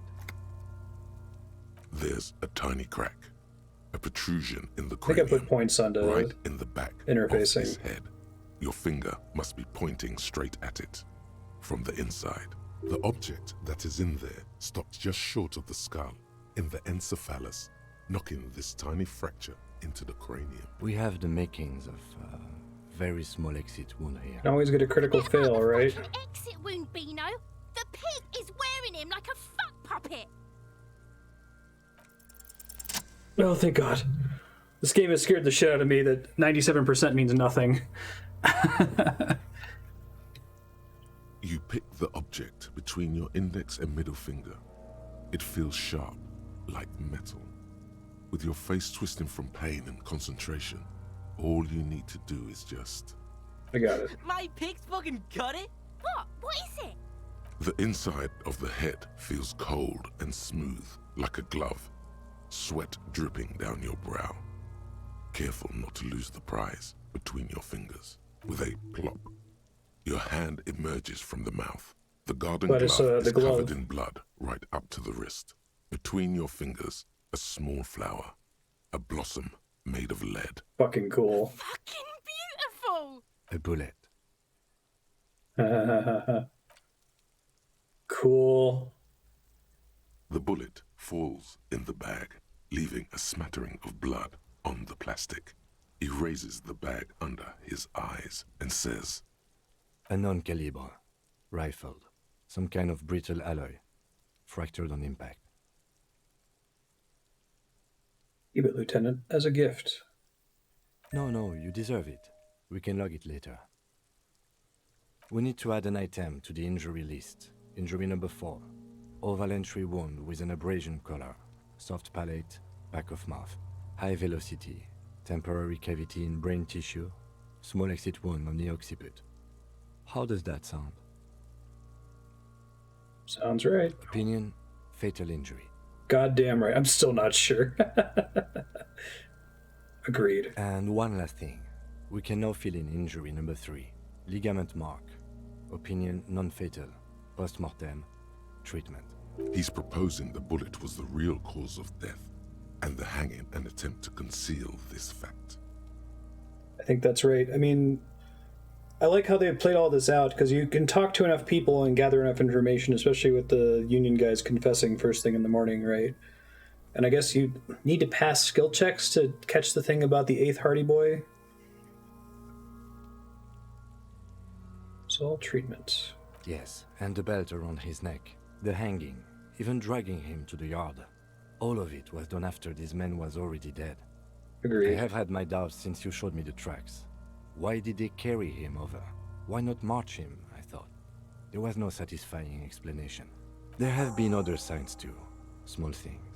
We were right not to assign hanging as cause of death, as the perpetrators expected we would. Secret task complete. Find the bullet before you get fooled, man. Oh, it feels good because most of my intuitions have been wrong, and then the skill checks that I've been praying for have gone badly.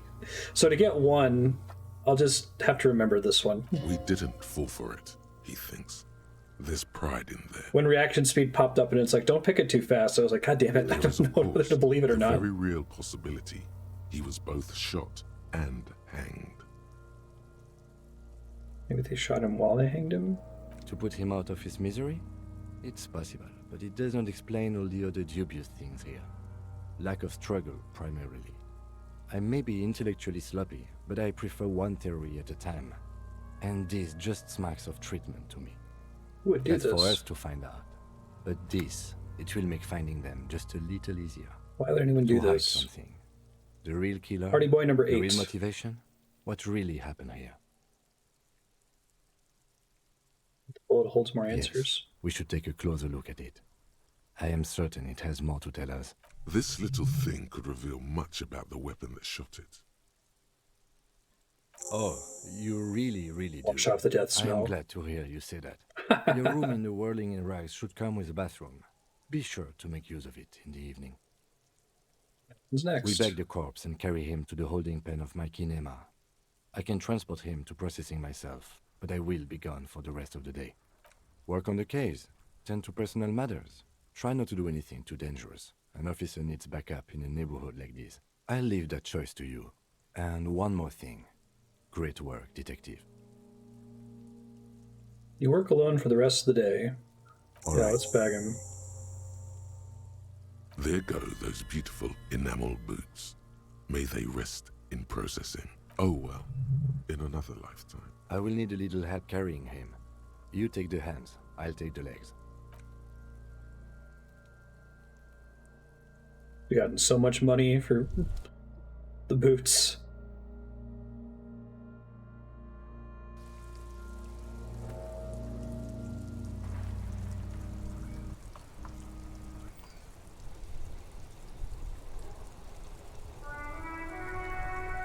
Oh, I'm like stuck. Oh shit, I didn't mean to do that. There it goes. Jamais vu.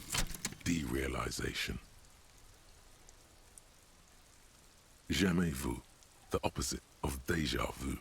Not already seen, but never seen. +1 XP for every orb clicked. Appears strange. Does that count for the ones I've already wasted? Oh no. Day in your childhood.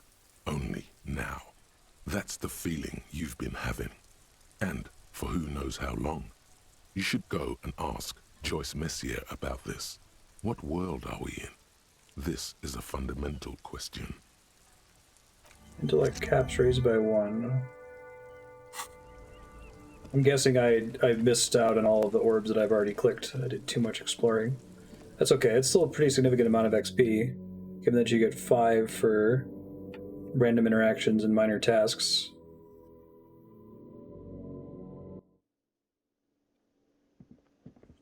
Say the death stink is a time-based thing. Wash off the death smell.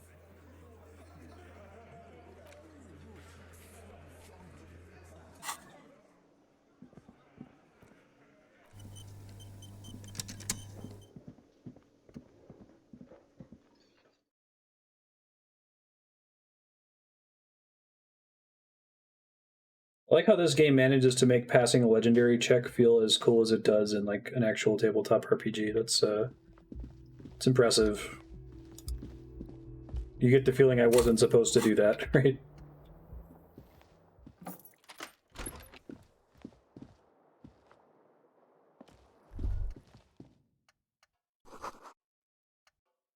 Words fail to describe how rank it smells in here.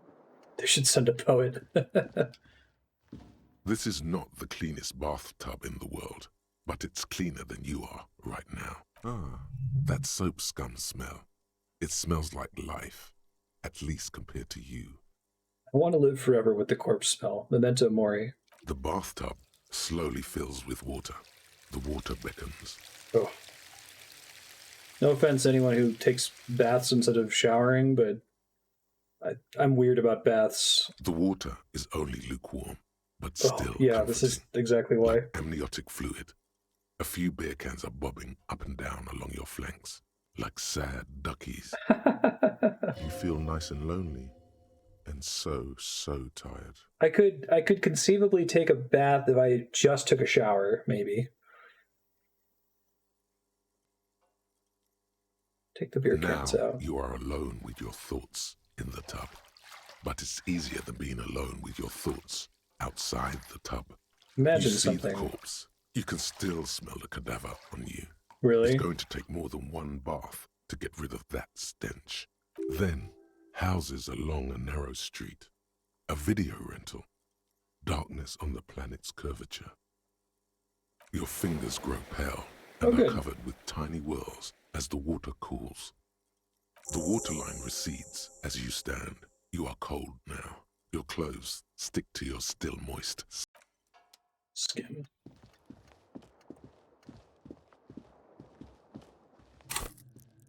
Okay, I got 2 skill points on the float right now.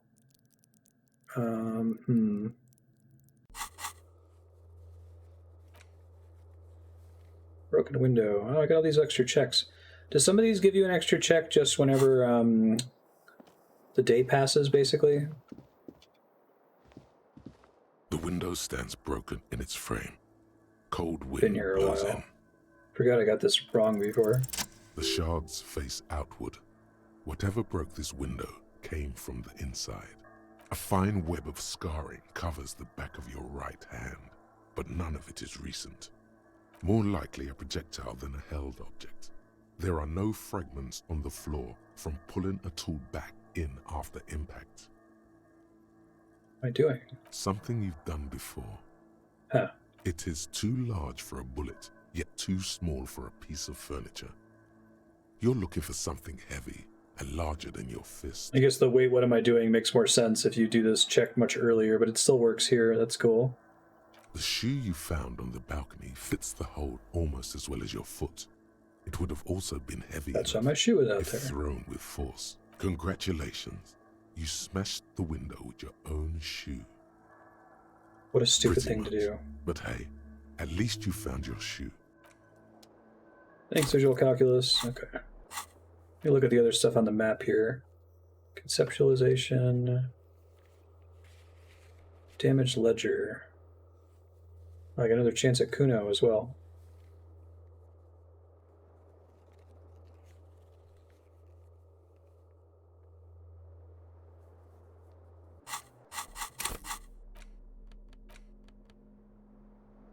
Fractured bullets.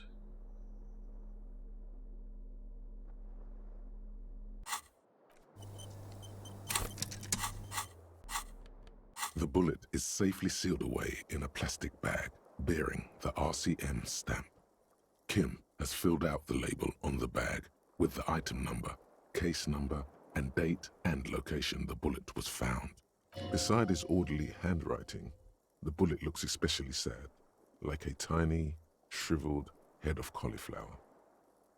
What do I do with you, bullet? The squished little thing has no idea. I know.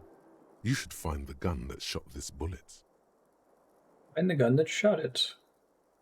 That sounds like I'm gonna start talking with a her. detective would do. Keep me First, company. you should learn all you can about this little guy.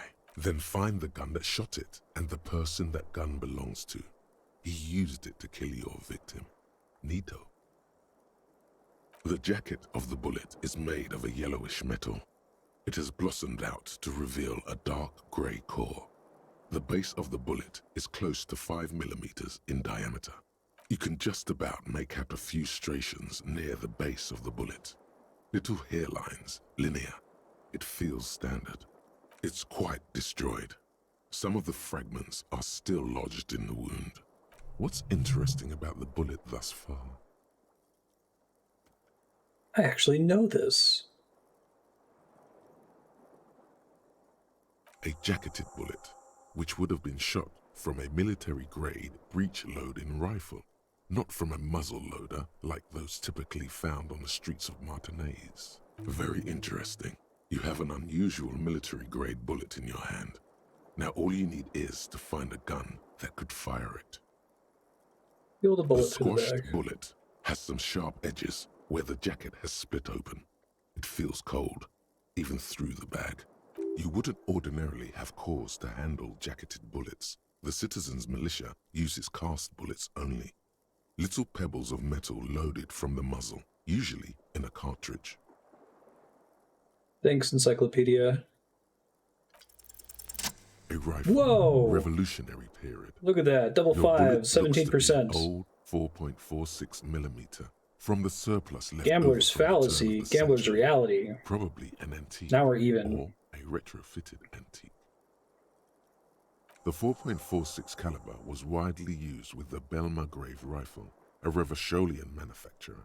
The BM dominated the battlefields of the Insulindian theater of the anti-centennial revolution 50 years ago.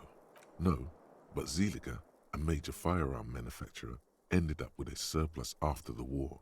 So there are still a lot of these old military rifles floating around, usually broken. The quality was appalling. Who uses them these Antiques days? enthusiasts, guerrilla fighters in distant countries, a few lucky jamrock bangers. You're looking for a well-preserved antique, most likely. Well, that helps. Back at the station, the lieutenant is standing at a counter, diligently filling out paperwork to hand over to a tired records clerk. It's nice. I wonder if that rolls because at this point he would You comment. should share your findings with him as soon as possible. Presumably. Sick. Okay, that's good. We like that. I was going to spend a point on it too to get a second roll at it.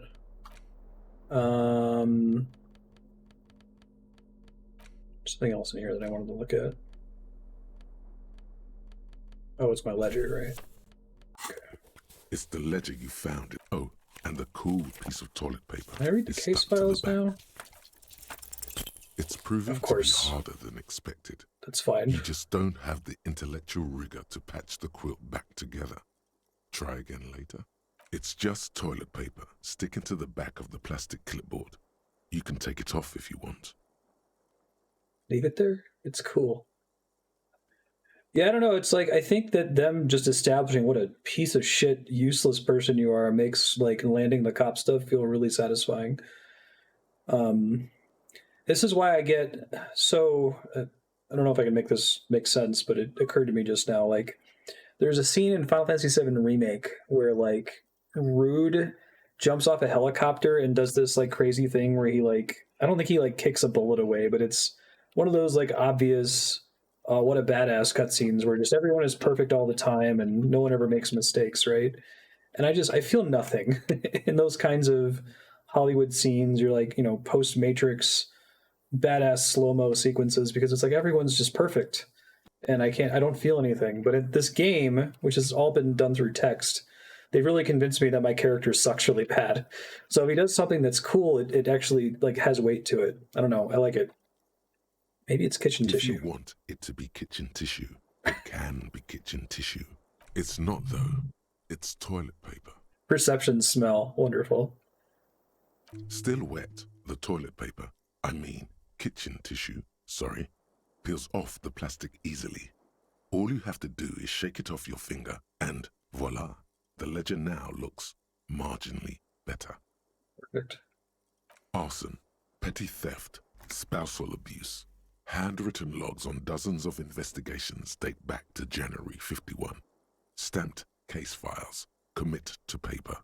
These are your last couple of months in Revachol, Precinct 41, Jamrock Quarter. I guess it doesn't have to be like, you know, shitty people or actual villainous anti-heroes, but like flawed people. Flaws are what make stories interesting, I think. You can do your like occasional power fantasy thing where, you know, someone can never die and they're invincible and they kill everyone with a headshot and stuff, but a lot, a little. You have no idea. This all depends. Does it? It feels like a lot. Or maybe even more than a lot. It feels like too much. You don't exactly close them, so much as distance yourself from the smelly papers. They're a little further from your nose now. It's fair.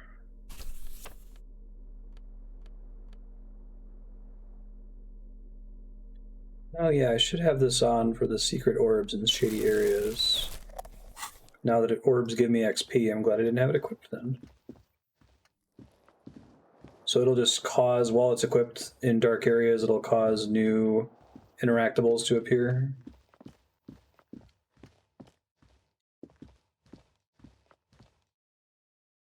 See if there's any other, like, dicking around with my items or talking to people who are obviously unimportant that I can do while Kim's not here.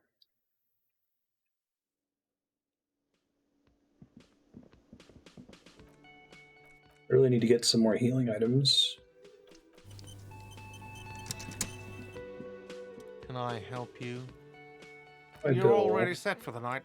You're another thing. Great. I love those. Oh yes, that door. Yes. Boost steel door. I already did all that.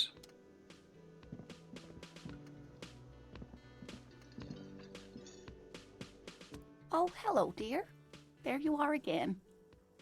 So can't do the cool cryptids one. What other checks am I allowed to redo here? There's the empathy one, which I might be getting a big boost for because Kuno thought I was cool from finding the bullet. Alright, I might go give that a try really quick and then come back in here and talk to people. I never did wake up that sleepy guy.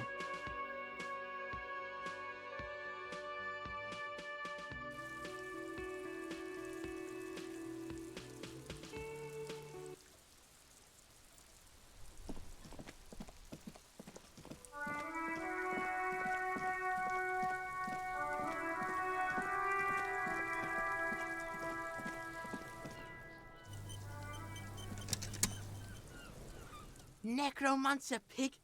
That shit was dark. Going in there like that. Oh, brutal shit. Tell me, Kuno dies. You're gonna pick one out of his brain like that too? Kuno's gonna go out in a hail of bullets. Gonna look like a fucking porcupine. Porta Rosa, a side alley of the Boogie Street Spearhead. A young man in his early 20s approaches patrol officer Emile Mullins and asks for a cigarette.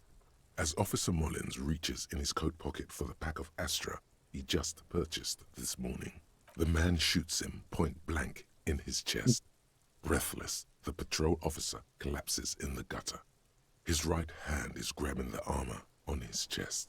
The bullet didn't pierce it, but he can't breathe. On the pavement, the patter of the perpetrator's feet growing distant. Bleed, pig. Someone opens a window and says, but Emil cannot see who. His sight grows dim with pain. Oh, it's a good line of work for getting shot. Yeah. There's a dreamy look in his eyes. He saw you find the bullets. It's not Kuno. It's Kuno S. Ah. Interesting. How? Kuno S is by far the worst of the two. Kuno has no problem being near you, but the other hides behind the fence, afraid for her life, like she's done something very bad. She came up with that psychopathic scheme of screaming for help before. Kuno just wanted to talk to you about his name. Kuno S was the one who wound him up and directed him. Also, Kuno hasn't stopped talking to you, even enjoys it from time to time. When you talk to the other one, it's like talking to a cornered animal. She only hisses and says She's Tisiphone. Was the case that they gave her. All in all, Kuno respects madness. You cannot hope to outdo her on that front. You must win yourself a few minutes with him alone. Try and separate them. Fuck you whispering about? He's whispering too. He's going with it. But watch what happens.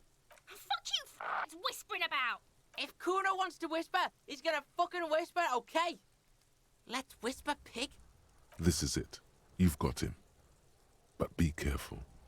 You can still fuck this up. Don't make Kuno look bad in this.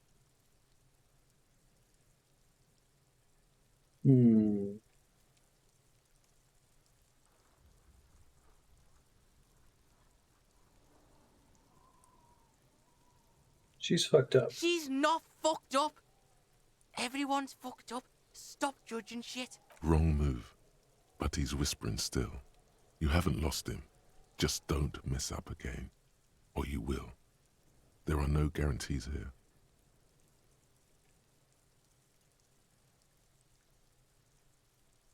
It's okay. The pig's trying to pit us against each other. Oh, We're not shit. gonna let him do that. That's it. You let him off the line. That was a bad, manipulative... I thought that the first one was the one I didn't want to say, and the second one was I want to make him look I got you bad. this far. I couldn't get you all the way. Try to fuck my Kuno! I might reload that one since it wasn't a skill check. Oh, I get another chance. Okay, never mind. I won't reload it then. Kuno talks to you. Talked about the Kuno. You were too pushy last time. Think this through. Try to really understand the psychological bond Kuno has with Kuno S. Just look. While Kuno has I shouldn't have picked that one because I really thought that's what it was warning me about the first time. Behind the fence, afraid for her life, like she's done something very bad. She came up with that psychopathic scheme of This is before. Kuno hasn't stopped talking to you. All in all, Kuno respect. Fuck you whispering about? He's whispering too. He's going with it. But watch what happens. Fuck you! If Kuno wants to whisper, he's gonna fucking whisper, okay? Let's whisper, pig. This is it. You've got him. Yeah, But be careful. You can still fuck this up. My theory was, don't say this one because it's manipulative and it makes him look bad. Don't say this one because it implies that she would be scary to Kuno, which makes him look bad. This one just saying she's fucked up, but I guess that one misfired. Crazy? You don't know the half of it. She's not crazy. She's insane. Dangerous. She's smoked a man. She's done people in. Probably even pigs. Stop talking to him! Kuno, I'm fucking warning you! You're gonna get us into shit! She understands what you're trying to do. Yo, see? Did Kuno not tell ya? Kuno told ya. Kuno talks to whoever he wants. Talk, pig. Kuno's got it under control. You did it. They're separated. He's even turned his back to her, so she can't read his lips. What do you mean she smoked Kuno someone? means she killed someone. That's right. She's a killer. Like, actually a killer. His little green eyes are fixed on yours. He's meant everything he said before, but right now, he not only means it, he is sincere. Shit like that is so good. It's so good, right? Like I don't. There's this idea of like humans having an intuition for things, and like you read that and you're like, I get what drama is saying there, like, but not being able to put it to words. So it makes me wonder if people who are good at writing stuff like this, if they just think these things all the time, like, ooh, that's good. Let me write that in my little notebook, and I'll make a little spreadsheet that has, well, not everyone makes spreadsheets. I'll have a little notebook and I'll reference all my little nice reflections on people and the way that they behave, and I'll save it for my novel that I write someday. You know, like how do you notice that? How do you put it to words, and how do you recall it when you're like tasked with writing a game script? It just seems really hard to do and impressive. Anyway, is she too small to overpower someone? You serious about this? Serious shit. Kuno's always serious about Little the spreadsheet. 488. 488. The criminal code doesn't go higher than 190. She's probably killed a pig too. I mean, I'm pretty sure she has. How many cops has she Forget killed? Kuno said that. Kuno was just shitting. Kuno was just running his mouth. Kuno's stupid like that. A cop would be too large for her to overpower, but a determined child of her size can still kill the vulnerable, the elderly, the homeless, or other children. The creature peers at you both from over the fence. There is something searching in her eyes. Especially she's killed other children. Kuno falls silent. He does not look at you when he replies. Kuno, there, that's it. That's what Kuno is starting to think, yeah. Anything to do with the dead man? Yeah, she would have liked to fuck him up, but she didn't. Kuno wasn't around, and C was with Kuno. Look, Kuno's gonna put you at ease. We didn't do it. He speaks the truth, my liege. What drama? Drama build would be fun too. Yeah, she's psycho. None of that kiddie psycho, cat burning shit. She does the real deal. What's the real deal? Snuff radio shit. Believe me, pig, you don't want to know. What's the language she uses? Fuck knows. She says it's the song of her people or some shit. Crazy people. The fucking Nakis. I don't know. It's Suruese. The Suru are an indigenous ethnic minority in the social democratic powerhouse Vasa on the tundra and tiger-covered Isola of Katla. Far, far away from here. As far as possible, really. Suruese? Suruese? Like that man from Helmdall shit? She could be. She could be that Helmdall shit. Revelshot does have a small Suruese community, or she climbed into a yakberry crate and was shipped over accidentally. She your sister? Fuck no, she's not my sister. She's just a stray who got in, like a mad dog or some shit. Yeah, she was just there. What was that, Kuno? She was in the hallway, dripping wet, by the fucking shoe rack, in the dark. Where was she dripping on? Kuno's got no fucking idea. Her hair was all wet. I think she pissed on the floor too. She was there for 3 days, in the corner, every time Kuno went out. I don't know. Someone left the door open. Kuno comes home and she's sleeping under the desk, under a pile of clothes, like a dog. Kuno's dad doesn't give a shit. Doesn't even see her there, or thinks it's fucking Kuno. Shit's all on Kuno. How are you dealing with all this? How's Kuno dealing with this? Kuno's dealing with it just fine. He doesn't need you fucking with this, waving your gun, mad dog shit. Kuno remembers what you did there. Kuno's got this shit under control.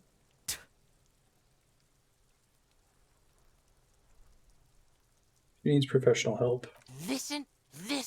C is Kuno's go-to. Kuno's protecting her. You fuck with C, you fuck with Kuno. You threaten her, you wave your gun around her one more time. Try to take it away. This is what it all comes down to. He needs you to take him seriously now. I'm going to kill you. I'll run when you put the cuffs on her, sneak up on you later, and fuck you up. You understand?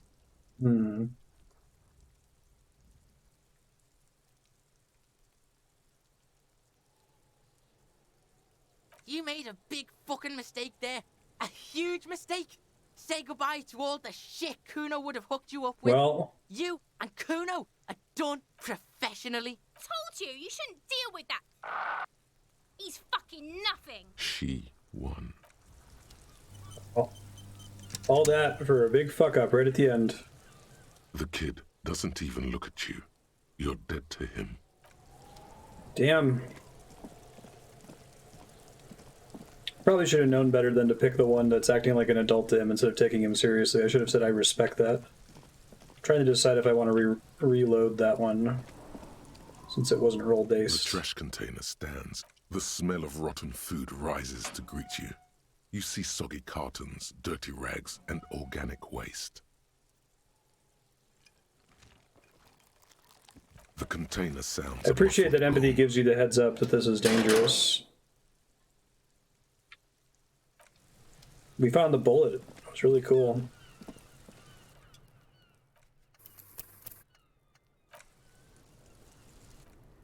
Alright, let's see. When did I save right before this? Did I make a quick save immediately before I talk to him?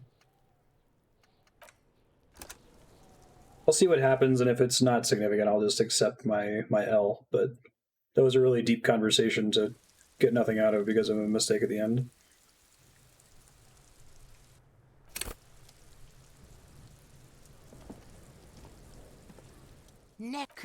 Porter Rosa. The man shoots bleed pig. Someone opens a window and says, but Emil cannot. Yeah. It's not Kuno. Kuno, she came up with all in all. Fuck you whispering about? He's whispering too. He's going with it. But watch what. If Kuno wants to whisper, he's gonna fucking whisper, okay? Let's whisper, pig. This is it. You've got him. But be careful. Crazy. Stop. Yo, talk, pig. Kuno's got it under control. You did it. Kuno. He's meant everything he said before. But kill him. 488. I knew you. A cop would be too large for her to overpower. The creature peers at you, but Kuno. Yeah, look. He speaks the truth, man. Yeah. Snuff radio shit. Fuck no. It's Surui. Revelshot does have a... Fuck. Yeah. What was that? She was in the hallway. It's not point at the thing. Kuno's dad doesn't give a shit. Doesn't even see her there. How's Kuno dealing with this? Kuno's got this shit under control. There's no help. Listen. This is what it all comes down to. He needs me to respect me. I'm going to kill you. I'll run when you put the cuffs on her. Sneak up on he you like needs to respect me. Fuck you up. You understand? You can respect. All right. Now we can do business. Yeah? Business? What do you want? Kuno can hook you up with... Don't hook him up with shit, Kuno. See? Relax. He respects the Kuno. Kuno made him respect the Kuno. You respect the Kuno, you get all kinds of shit. Kuno's gonna get you hooked on illegal narcotics if you run a little errand for the Kuno. Get you hooked, pig. Get his hook in you. Then Kuno gonna get you hooking for more. Cash in big style. Pig hooker. That's right. Kuno's a candy store for pigs now. Get ready to be rewarded. Okay, well, if it's illegal narcotics, then I will accept the earlier failure. I just wanted to know what I was missing out on. If it was like a significant amount of content that was going to get shut off to me. I guess I'm missing a quest, but keep that in mind for a future playthrough. The drug addict, all physical playthrough. You're dead to him.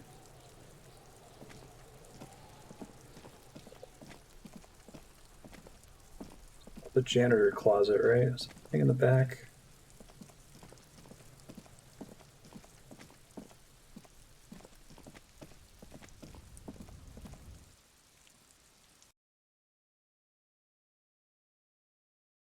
It's cool that we got extra experience points for, like, not writing down the hanging as the cause of death.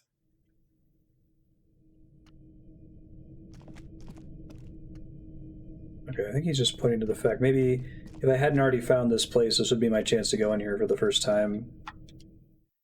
Or would it give me another chance at the door once he mentioned that she was back there? Ah, well.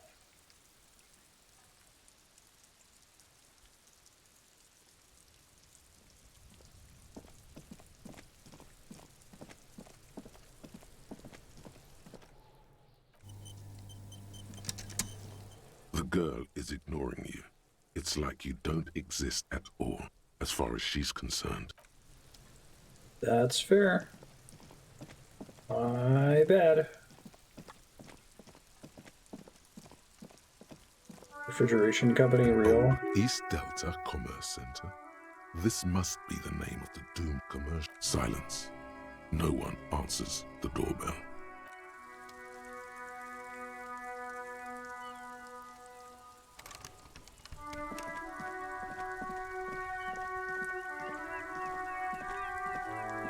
The dented yellow mailbox greets you with its graffito and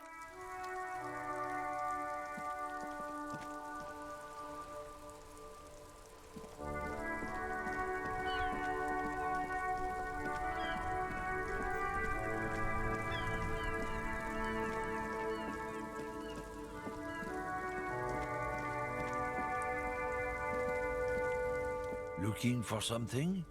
What's that argument all about? It's about biological determinism, natural law, the sorting of the races. Not the most popular topic nowadays, with the coalition in charge and all.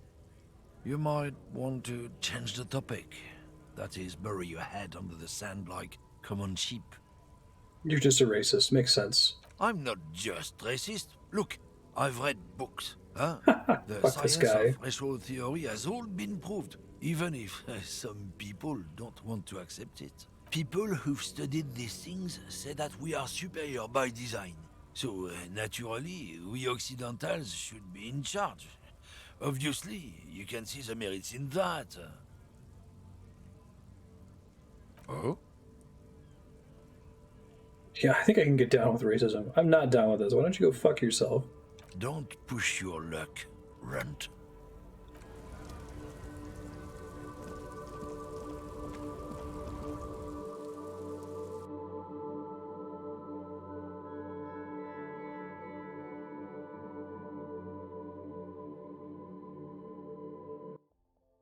Ask more people about the 8th Hardy Boy. Is this about the questions again? Because I don't really know anything. Do exchange this novelty check for cash. Wow. Locked out of the racism ending forever. Sir. Anything else I can do for you? That was easy. Worryingly so. I agree. You see several packaged raincoats fill a low shelf beneath a display of croissants and juice bottles. Good. The tear machine stands in the... Your bottles clunk into the machine, and the money appears with a satisfying jingle. You're a richer man now. Hey, 240, living the dream.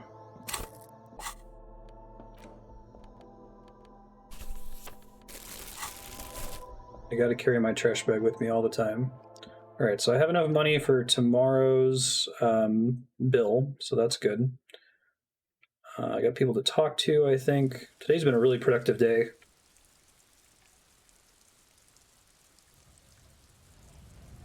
And I organically fucked up the Kuno scene, but that's okay.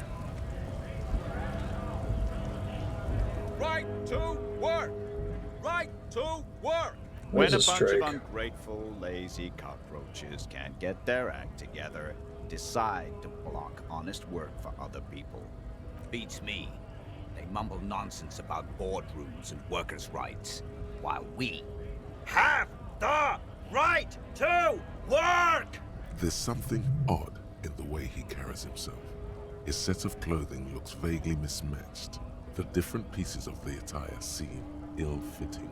His shirt is far too Hired, small Scab. and an unpleasantly tight fit, while the overalls, held up by a belt, seem to fit a man with much more corpulence. You wearing new He clothes? ignores your question, choosing instead to turn to the emaciated workers, raising both fists in the air. The clothes are obviously not his. Silence is the answer. There's something off here, but he won't say what. You've been talking to him for quite a while now. Something is off with this guy.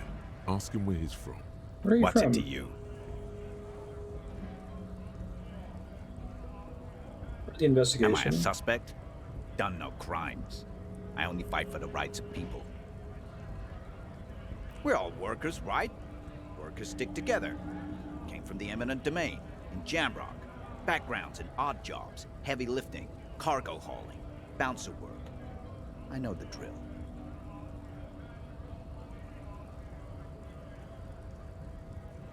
Bouncer? Where? I frequent a lot of bars. Maybe it's one I know.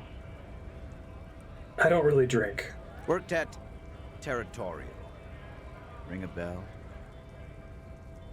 I don't really remember things.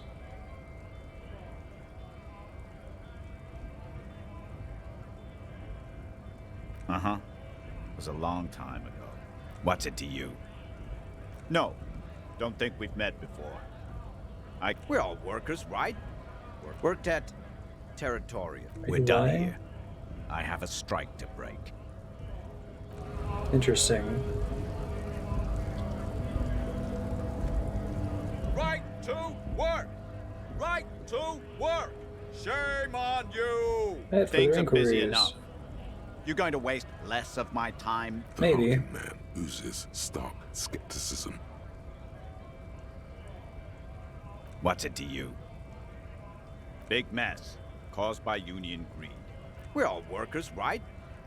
Worked No at bars. Uh-huh. It was a long time ago. Alright. As far as we get with the guy, fair enough. Trying to find somebody who knows more about the fourth Hardy Boy. Hola, Wandering Man. How can I help you? Should be done with him. I haven't done the job yet.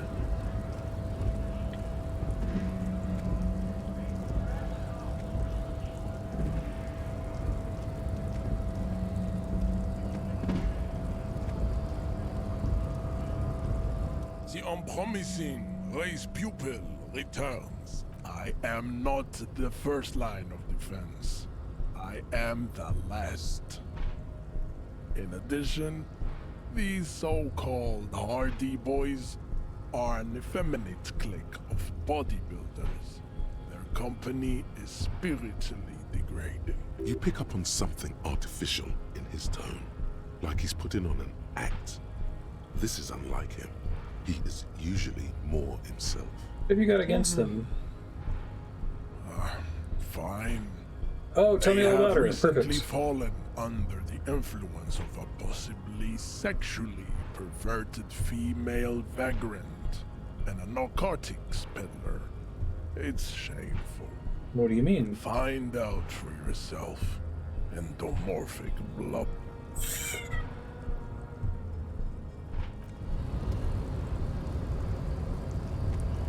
Sighting info. What do we get from the journal on that?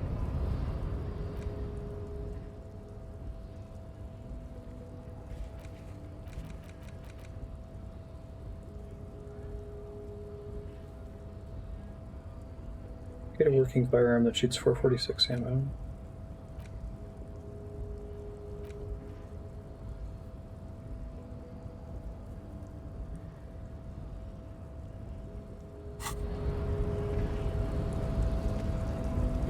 Okay, I haven't...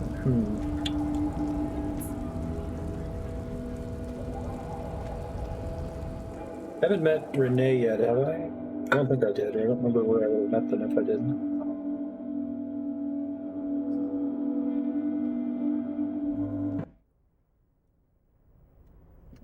Ooh.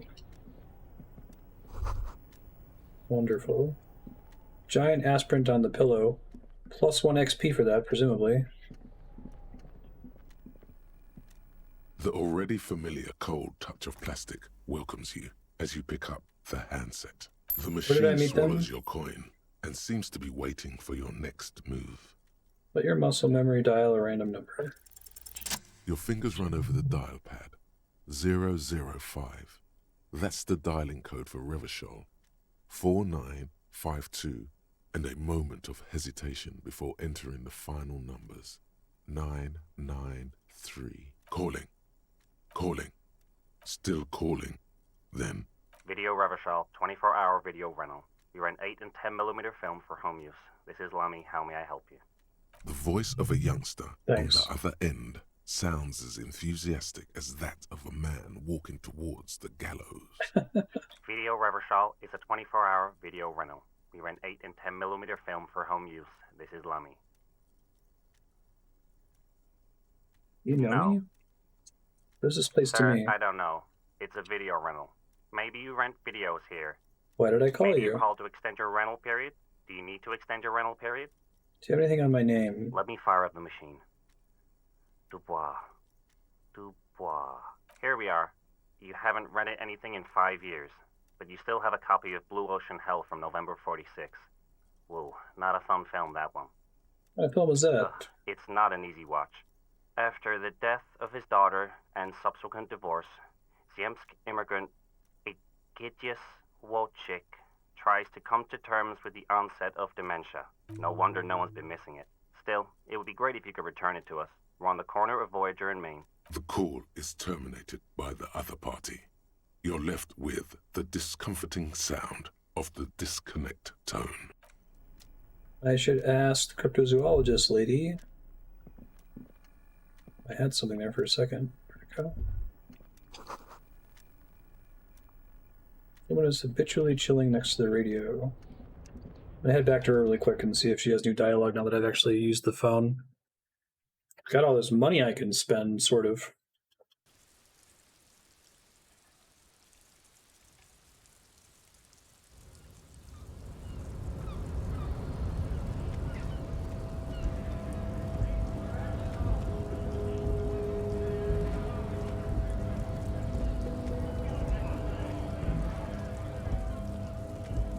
I notice there's a push in left stick, push in right stick option next to my held items.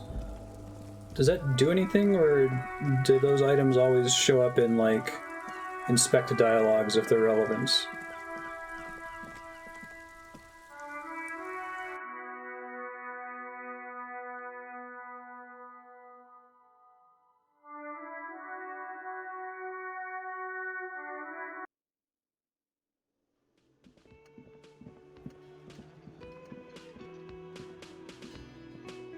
Oh, hello, dear. There you are again. Okay, I guess not.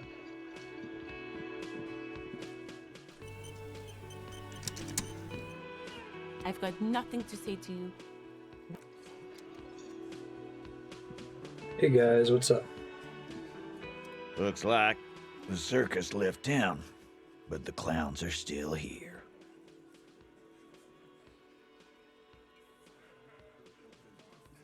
Just found a bullet in the hangman's head. Bullet, you say? That's mighty curious. Yeah, you know how to get there. There are so many bullets in the world, and so many heads. I guess it's only logical. At some point, one of them bullets had to end up in one of them heads. It's bound to happen again, you know? Just statistically speaking, of course. Of course. Sire, it would be an event most dramatic if you were to produce the bullet and dangle it before their very eyes.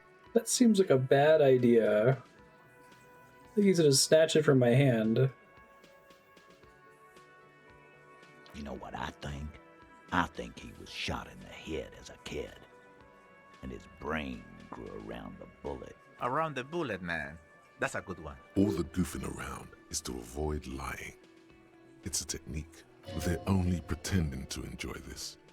Beneath the act, they don't like you knowing this. Did you guys shoot him? Shit! I probably did shoot him. I was drunk last night. You guys know me when I'm drunk. Yeah, Glenn likes to shoot his guns when he's drunk. Better hope he stays sober.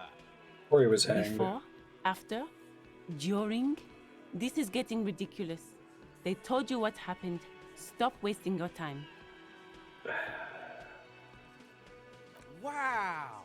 He's got it in a real evidence bag and all. Why don't you go home and log it into evidence? These men have told you what happened. Never been worried in my life, Lawman. It's not like you blew it wide open, Hey. but there's a little crack in there somewhere. Strange reaction to bullets. Discuss the 8th Hardy. Still a 3% chance. I need to get that double 6 again that I got earlier.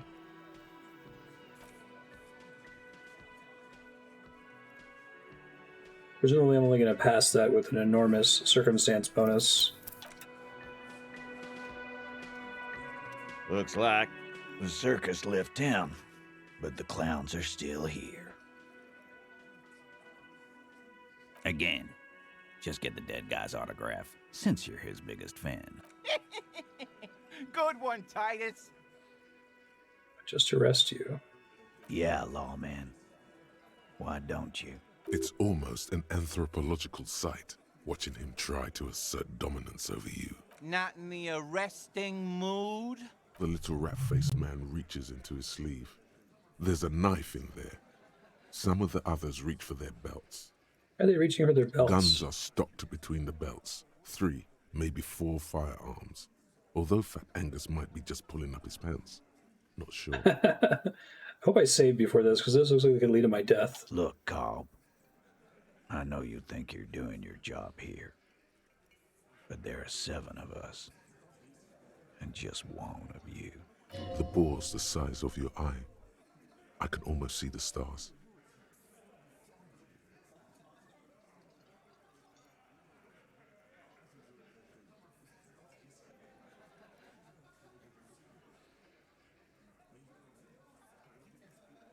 Not in the arresting mood. Did I save before this? I did. Let's see what happens. The last thing you hear is a little murmur. Not a blast. The last thing you hear. An echo. No one screams. It's... More dead cops. More dead cops. I was correct not to choose it last From time. the district of Martinez, where the body of a police officer was found Gunned down under in a canal. unclear It is circumstances. believed the officer was pursuing a murder investigation, but got caught up in the dock workers' strike and was subsequently gunned down under unclear circumstances. Such needless loss of life is truly tragic, local union leader Evrart commented, adding that although the event is Presumably, if horrid, I had Kim with me there, he would have like intervened and stopped it. vigilantes are allowed to run around unchecked, attempting to wiggle their way into well-organized neighborhoods. Oops.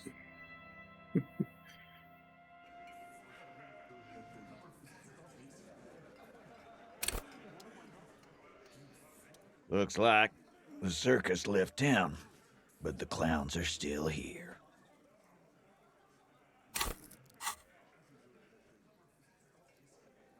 Oh, he saved after the strange reaction to the bullet. Okay. I'm done.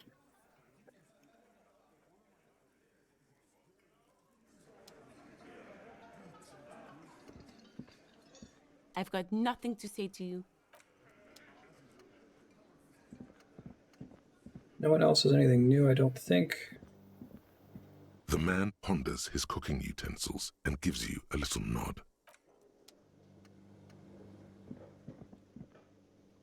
You see a heavy steel door, the cobalt blue surface, old cobalt paint. The door does not budge. So I have to figure out how that door works at some point. I feel like I want to go buy that one book that I spent all that time on and then got yelled at by the lady, and then I'm going to go talk to Joyce. I'm trying to think what else I got. I can look through the task list, but...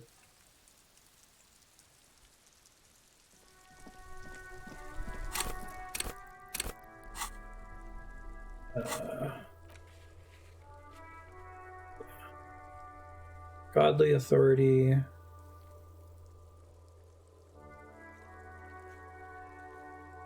The rest of the stuff is stuff I don't care about. Okay.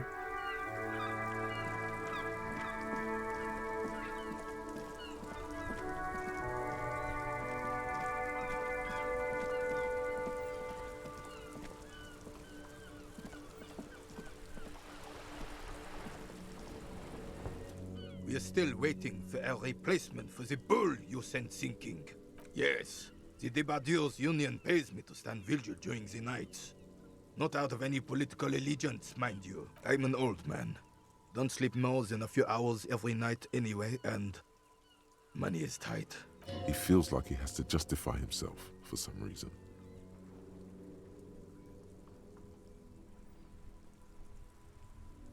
Saw a picture in there. You looked happy. She is nobody.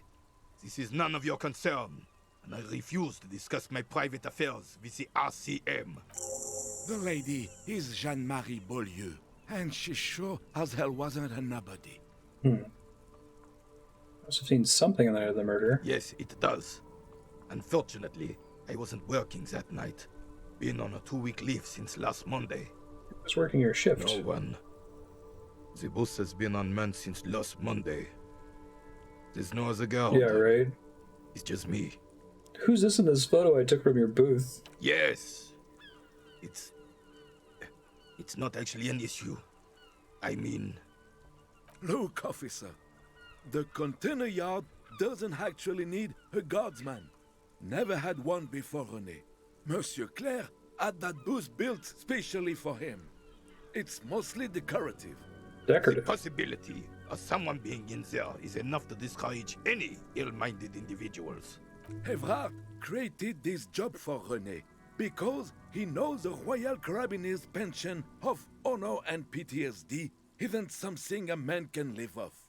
A decorated Kingsman collecting tear reflects bad on the whole neighborhood. His words.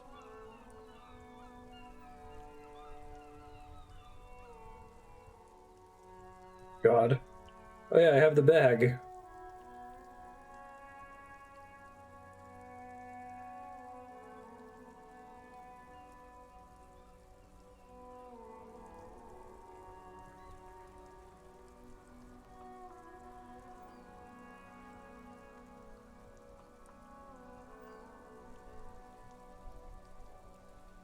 Oh, I didn't mean to imply there's something wrong with that. I do it too. Everyone does it. It's an excellent side thing. It's cool to have dialogue if you happen to have it equipped. Yes. Can we conclude the topic of my guard boost now? He is not going to become an entrepreneur. Got it, thanks. Yes. Like I said, it would be up anyway, so might as well keep an eye out. It keeps my senses sharp. Yes. The terrain here provides an interesting variety to a familiar game. Was it made by a sea monster? No.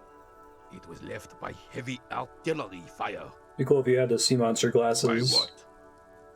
Why was heavy artillery Because used? that's what happens when communards hijack your country, execute your supreme leadership, and turn your capital into a slaughterhouse.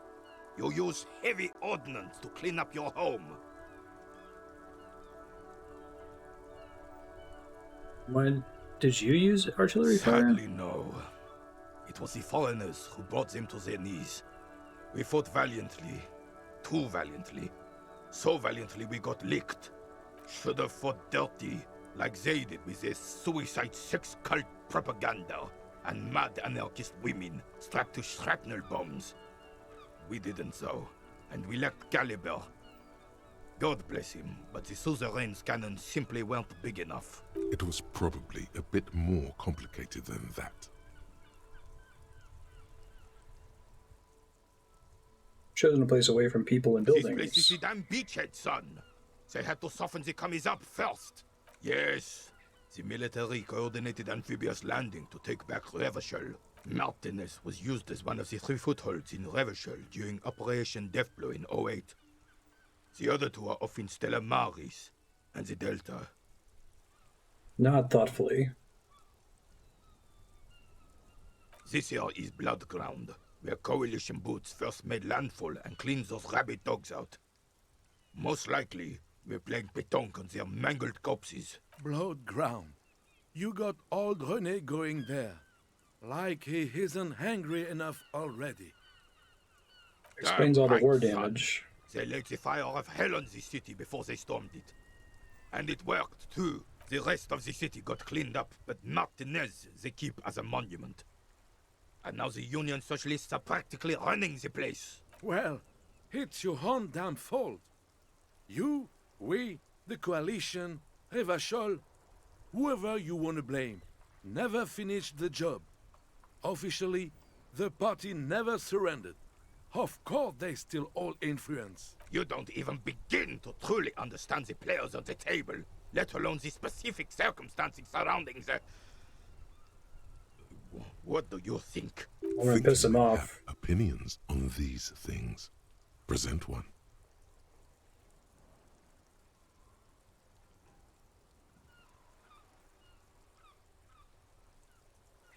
I don't think I just do. Preposterous! Surely you don't mean it. I'm just sorry it had to be them. After 8 years of fighting those commie hyenas, boiling cats for food and drinking my piss in the mountains, I would have preferred if the Right Honorable King Guillaume returned to Revachol, or even if that damn clan Frisel had risen from the grave and led us. Sadly, that was not the case. This royal failure weighs heavily on him. Instead, all that is just, holy, and beautiful in the world was wiped away, and now it's neon signs with toothpaste ads everywhere. Foreign influence peddling garbage and stupid music on the radio. This is just what the commies wanted. This was their plan all along. This is what they wanted to replace the role of the suzerain with. What's the monument figure into this? It doesn't. That was 100 years ago. Ain't got nothing to do with anything. Damn Frisel. He was the king we couldn't protect. The Carabineers failed him, and the crown. He died in the hands of the Hyperlay, in a very public execution. He slouches as he says that. It makes him smaller, admitting they left the king to the mob. A true king in both blood and mind led Revachol before. I haven't thought about him. He would have been better, but the damn commies drove him into exile. Wait, Joyce said William ran, and his nephew, Frizzle, was shot in his place. Commies didn't drive him out. He left when things got bad. This is communard propaganda. Guillaume would never do something like that. He is Le Lion. There is not a shadow of doubt in his mind that this is the truth. The suzerain is the king. Has everyone forgotten already? They've forgotten already. Soon, they will forget everything. Him too. Then he chooses anger over melancholy. It's no use talking to you. You were still in Daddy's borders when it happened. When we took our last stand against the Filth and rode the cavalry straight into gunfire. I accidentally threw his bull in the sea. I gotta get another one. It's a white check, so I may as well. All you observe is a veteran refusing to let go of the past and his old uniform. This is not uncommon. This is the uniform of the Royal Carabineers in service of Frisel I, Guillaume Le Lion, and the valiant King Philip V before him. Don't you mean Frisel the Fan? You do not speak his name, Craven, although he was a clown. But he was our clown, ours to ridicule and to mourn. There's something you missed. You will get to it. Don't worry. Thank you for your time. I like how almost every character has a check associated with it if you dig deep enough. I have really outdone myself. This is divine. Yes, that's what you need, Gaston. More padding on that fat arse of yours. I hope your heart gives out. René, it's a little pleasures. Life doesn't need to be a struggle. Hello, officer.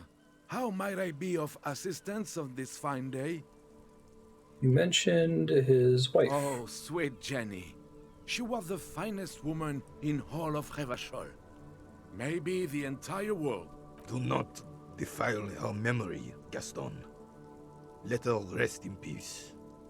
Both know her? We knew her, all right. Lived on the same street our entire lives, just 2 houses apart. The 3 of us have been best friends since we were 4. She was René's first girl, back when the prick was 16. They were courting till he decided he'd rather die for some great ideal than just be happy. And then you stole her from me. No need for this to get ugly. Oh, officer. It already got ugly nearly 80 years ago when the 3 of us were just learning to walk and talk. You stole her from me. Well, technically, you stole her from me, because we'd been pretty close ever since you two had that falling out over the ink you spilled over her pretty yellow dress. We were just boys then. This was different. No point starting this all over again. For the 1000th and the first time. Especially when we have company. Officer. What happened to her? She died of pneumonia 2 winters ago.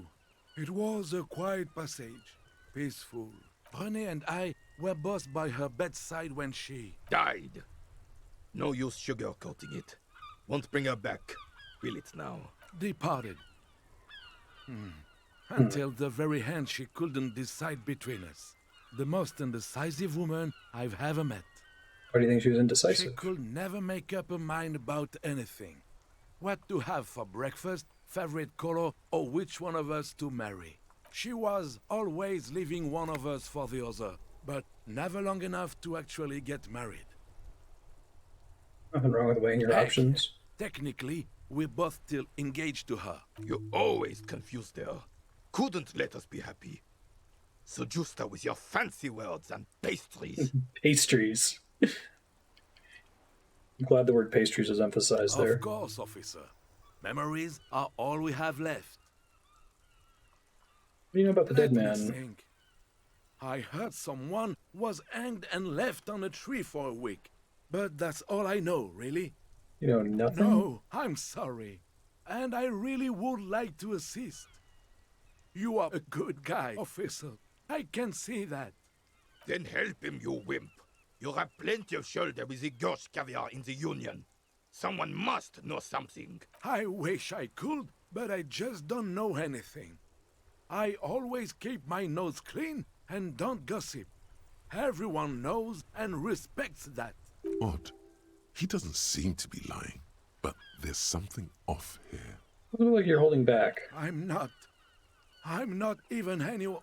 Of course he's holding back. His mouth is so full of Union prick he can't even speak properly. Can I at least finish my fucking sentence before you piss on it? Is that okay, René? I'm not anyone important in the Union. I just know Evrart. You know Evrart. Everyone in Martinez knows the Clare brothers. I taught these boys human studies and history in the gymnasium. What do you know about history? You never witnessed history, only heard about it years later, when it had already moved on. You don't know history. The old soldier mumbles something under his breath and turns to face the sea. There he stands, proud, rigid and alone, like a cracking marble statue. Has the narrator voice actor done much else for video games or like TV shows or anything? He's amazing. What a prig. The officer was addressing me, not you, Captain. Where were we? Are you a Union member? Oh, in many ways, yes. Like an honorary member. I attend meetings and parties, help with little things. Evrart, Edgar, and the older debarders all know me. In many ways. Yes. Not an actual Not member? in the technical sense. I don't have a vote or a membership card. His first but gig? Evrart Wow. keeps me on the payroll, just for the little things. So that's what it was before. Him hiding something. He tries to make it look like he's a big deal in the Union, and now the illusion is disintegrating before your and René's eyes. He doesn't know anything, because no one tells him anything. He's an outsider. Of course he's not a member. He's not a member of anything. I knew that. He's a Weservein. Turns to where the wind blows and tries to look important.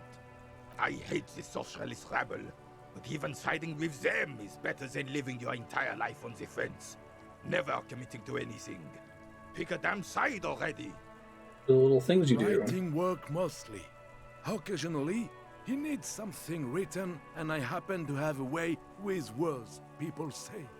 Things do you write? Nothing official, I assure you. Just essays for the newspapers. About Martinez and how things are and how they could be. Evrart and I have these long talks where... Well, he tells his little pen man exactly what to say. It's commie propaganda, plain and simple. You should be ashamed of yourself. Thank you, officer, for being a consummate professional. You'll have this case wrapped up in no time. Do you have a bite of your sandwich? I'm sorry, officer, but I really don't share food. Nothing personal, it's just a principle. The only one you have. The sandwich looks like a culinary wonder. That guy earlier Well who shared made, the salami with abundant me. in components. The author sure knew their craft. In addition to the obvious slice of ham, a fat Don't be a dick. You notice a brim of a tomato peeking from below. And is that mayonnaise? Oh, that's good. That's very good. You must have other business then. I was just thinking, man, this guy doesn't have a skill check. Convince Gaston to relinquish his sandwich. Legendary rhetoric. Fantastic. That must have been fun, just whiteboarding and going through the game and like planting legendary checks everywhere for all the different skills. Rhetoric to talk the door open is one of the best ones.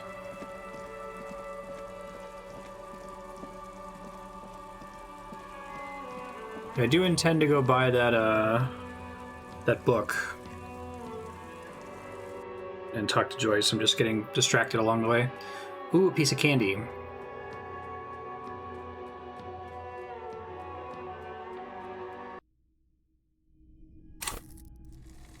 Oh, I do have 3 skill points. I can probably buy a thought thing.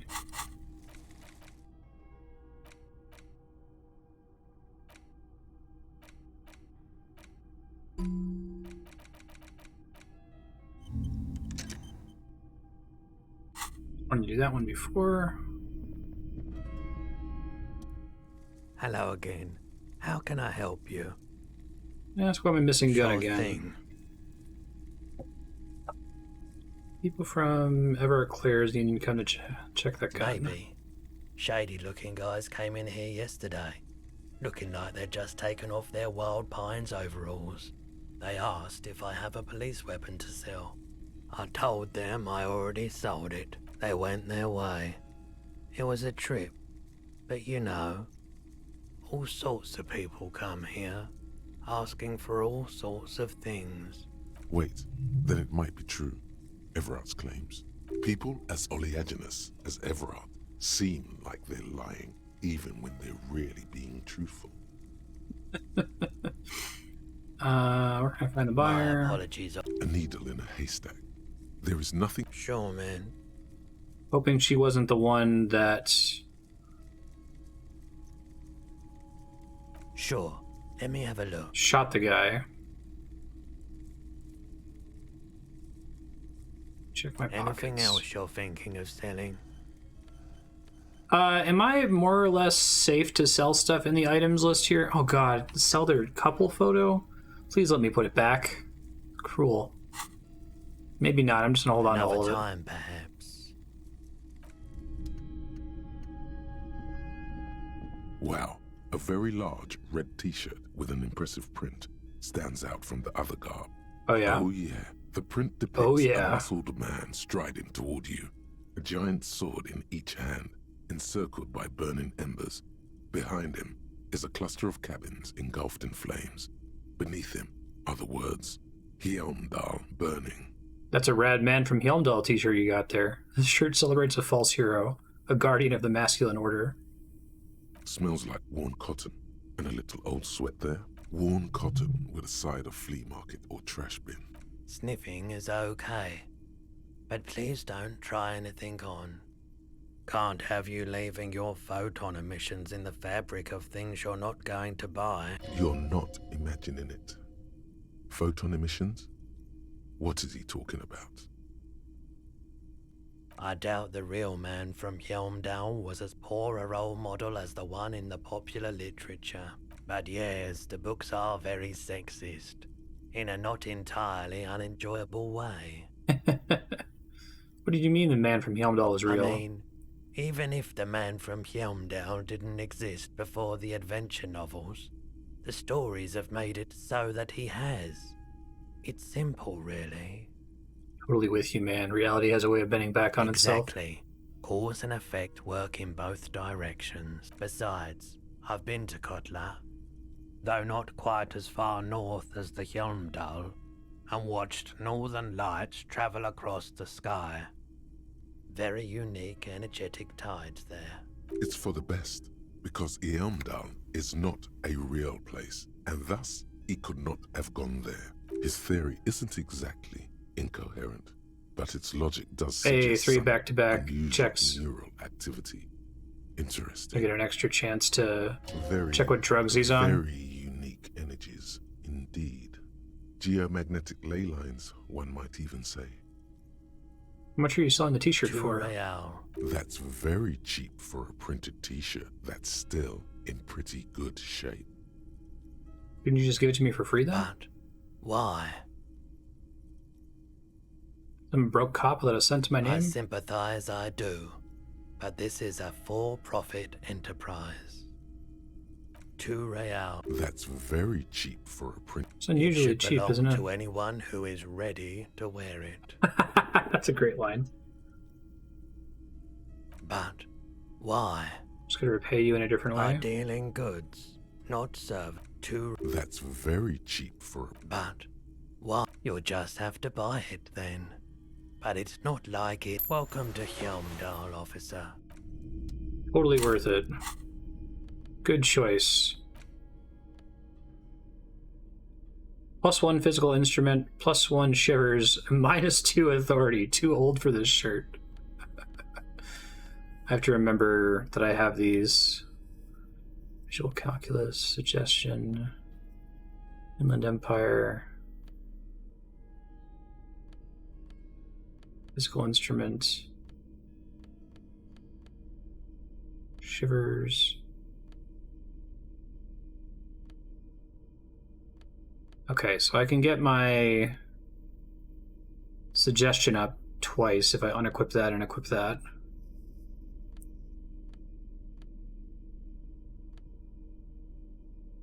Vivid imagination. Oh yeah, I didn't realize I was taking an authority penalty for having this equipped. That makes sense.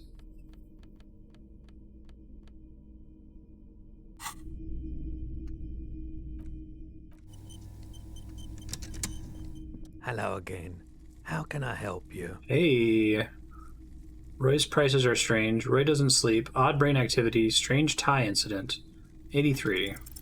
Feeling warm and enthralled by the movement of light, while the mind continues to race forward. Lucky bastard. He's probably on Pyrrolidon. It's tough to come by on the street. What's that? A drug developed by the military to treat and prevent radiation sickness. It has psychedelic side effects, and it makes your eyes turn yellow. Straight to the point. Take off your sunglasses. Why on earth? These are prescription. I can't really see without them. There's a note of indignation in his voice. Interesting. Those triangle patches on his vest, you have a feeling they mean something, like they're similar to the halogen rectangle on your jacket. What's with the triangles on your vest? I was with the Emergency Relief Brigade. You know, after the People's Pile disaster. Had to take Pyrrolidon for radiation sickness. That's what you were hinting at just now, wasn't it? Tell me more about the Emergency Relief Brigade. We were an all-volunteer force. Self-organized. Tried to help the fire brigades contain the spill. On the patch, gamma radiation lines crossed with a red drop of blood. I lived by the river since I was a small boy. The Esperance. Didn't have the art to let it all go to shit without trying to do something to help out. There wasn't much the volunteer force could do, however. We wasted years in the river mud. Years getting sick. The People's Bad Pile? idea. Some poor leftist built a particle decay generator in hopes of bringing affordable electricity to underserved communities. It malfunctioned. Radioactive waste everywhere. Probably some of it in you, too. The People's Pile was a Type U particle decay generator that failed immediately after entering service, releasing radioactive waste into River Esperance. It's a particle decay generator. A primitive nuclear reactor, also called a pile. Why is it called the People's Pile? Because it was the communards. Construction began during the Commune of Revachol. The people continued work on it after the Commune fell. They wanted a cheap source of energy for Revachol West. Needless to say, things didn't work out. We're about at time, but I'm going to try to finish up in the shop here. An emergency valve defect resulted in steam pressure blowing the turbine. taken the fuel containment vessel up in the explosion. Both the faulty design and lack of finances contributed to the catastrophe. It must have been tough. There's a reason why everyone's tried to forget any of it ever happened, and why no one has tried to repair or replace the pile. So much disappointment and early deaths. Cancer mostly. And we knew all that was coming even as we were cleaning up as best we could. No one's. Everyone's. So much bitterness. A bunch of poor people built themselves a primitive nuclear reactor, hoping for the best. What do you think is going to happen? How'd you end up running a pawn shop? The cleanup happened 15 years ago. I was young then. Later, my second aunt died. Left me this shack and all the assorted junk in it, so I came to Martinez. People told me don't go there, it's a shithole. I said, people, we just had a nuclear pile meltdown. I'm gonna get as far away from Forburg as I can. Still in the same city, but... Thank you for telling me. I like the theory more than the story. Outward movement, not vortices. Yeah, you gotta get in on those vortices, my man. I'll be alright. Although if I'm going to take anything, it's going to be a psychedelic. Alright. Future Marstead. Finish examining the shop. See if you can find a replacement bool. You might have to find that somewhere else. And look up and around. The tape player, that kind of a thing. Things that you have been distracted from doing repeatedly. Going back to the bookshop and buying the book on the second floor that you were investigating before. Make sure that you leave at least 20 real on your person to be able to afford the hotel stay the next day. And then, of course, go talk to Joyce. You've got a thought that completed that gives you an extra roll for something with her. Thanks, folks. This game continues to be amazing. Really enjoying it.